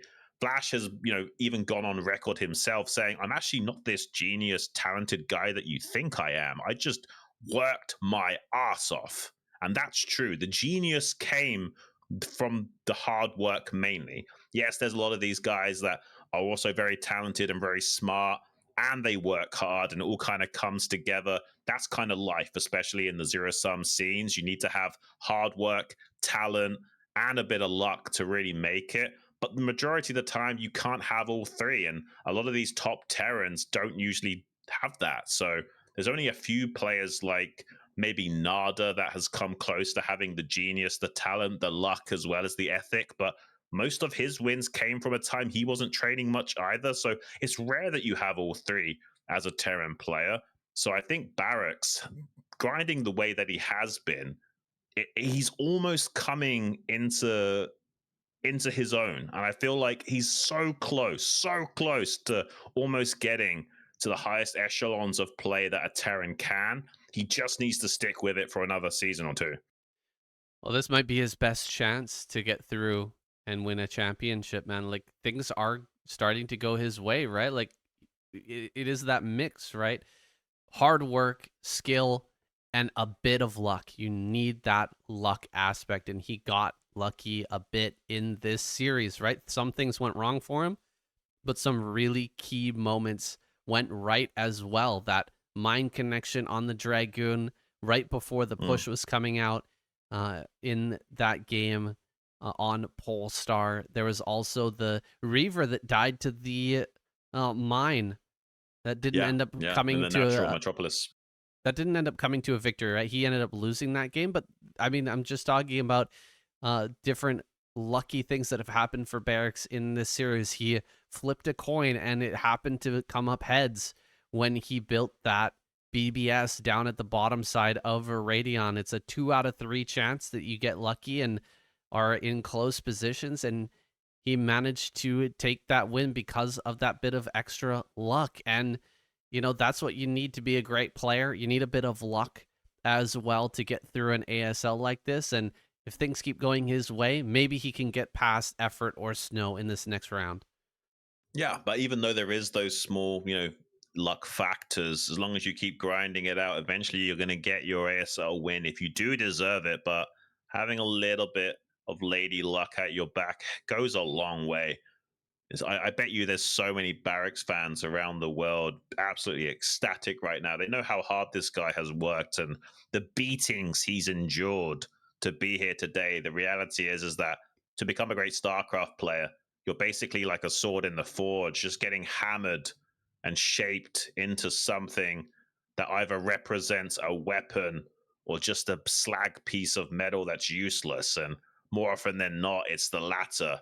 Very rarely do you get honed into being a sharpened blade, able to cut back at your opponents. A bit of emotions there from Barracks as he just takes in the moment. You can see, there's the real emotion starting to come out from this guy. He wears his heart on his sleeve. He's done a great job to compose his emotions, but you can see now it's really starting to get to him, that he's finally being rewarded. The fruits of his labor finally available to him. Yeah, absolutely. I mean, throughout this whole series, he was looking incredibly stone-faced, more so than he's ever looked before, right? We know him as this guy who shows his emotions a lot when it comes to his games, but today he was really calm and well prepared. That's got to take a toll. Now it's coming out here as the uh, victory speech is underway, as he gets asked these questions. He's starting to kind of let it out now. And I mean, I'm really, really proud of what he has become, what he has shown here today. So much improvement. And I think he's just thanking his fans for really believing in him. Yeah, and I mean, finally saying, I just typed in the chat that we're getting delicious, sweet tears of victory from Terrans for a change, rather than that salty, bitter tears that so often ends up coming out of their tear ducts. What a day it is for Barracks, and what a day it is for Terran to maybe be surprised. I'm sure a lot of you guys at home didn't expect Barracks to win this series, and now you've got a new player that you can root for in the future of this tournament and StarCraft scene in general. I'm sure he's earned a lot of fans here today. Absolutely. This guy has been just grinding like crazy. He's been improving like mad, and there's going to be a lot of Terrans and just StarCraft players in general, StarCraft enjoyers out there who are going to start cheering for this guy. He was, like we said in the past, ragdolled a little bit. He was pushed around for a long time, but Yeah. he has started to come into his own. It really came onto my radar when he won the SCSL championship versus Light. That was kind of a watershed moment for Barracks and taking him seriously as a player. I'm so glad that he's managed to overcome the moment and keep his head in the game and actually pull out a great performance here in the ASL. Yeah, I wouldn't have had it any other way, saying I'm so stoked for Barracks going forward in the tournament. Definitely well deserved. A very deep bow from him as well. You can tell this guy has a lot of respect and humbleness, as well as showing such emotion and animation, generally speaking. Tomorrow, we've got another great series coming up as well. Snow versus Effort. I don't think it would be possible to have a more crazy series than this, but we might just get it with those two gamers. The Protoss foot clapping monster, a Reaver wizard going up against the alien Zerg himself. I mean, who knows what's going to happen in that series, Said. I'm so stoked. Yeah, and you and I have different opinions about how that's going to go. I'm actually of the opinion that Snow is going to end up taking that series, but it was such a Right. hard decision to reach. I can definitely see the other side as well. Effort, absolute god tier, and he has been playing out of his mind so far this season of the ASL. It definitely wouldn't be a stretch to see or to go ahead and bet on effort going through into the round of 4. Either way, we're going to have an amazing round or an amazing semifinals with no mirror matchups. The trend is continuing here, Xun. Oh, I'm gosh. so curious to see if we'll get a ZVZR PvP in the round of 4 in that other slot. Say, look at the map list. Screaming Sea is set number 1. No way. We're starting off with Screaming Sea. That's gonna be nuts. And then we're guaranteed Litmus in set number 4. No matter who wins in what fashion, even a 4-0 will result in seeing that crazy map Litmus as well. That's gonna be a real treat and a feast for the eyes there tomorrow, guys.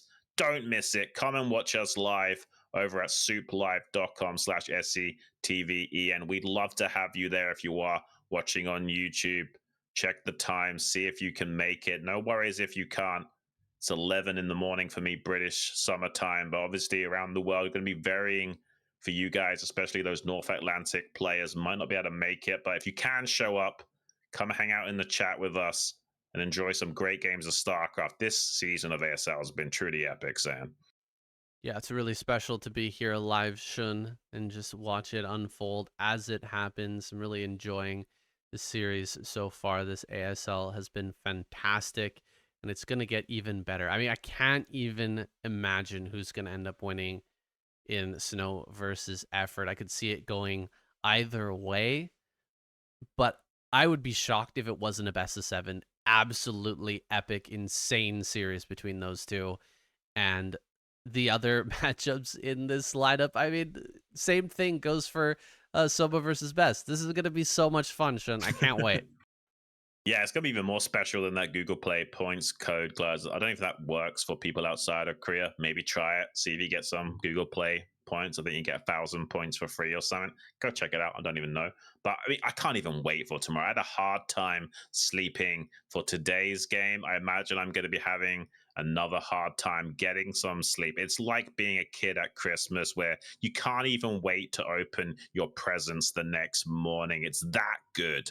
And Snow versus Effort in particular, I've been really excited for getting stuck into. I hope you guys are able to watch that live with us because it's going to be something else. Absolutely. Looking forward to seeing you guys there. Thank you so much for watching this cast, and we'll see you in the next one. Goodbye, guys. Thanks, guys.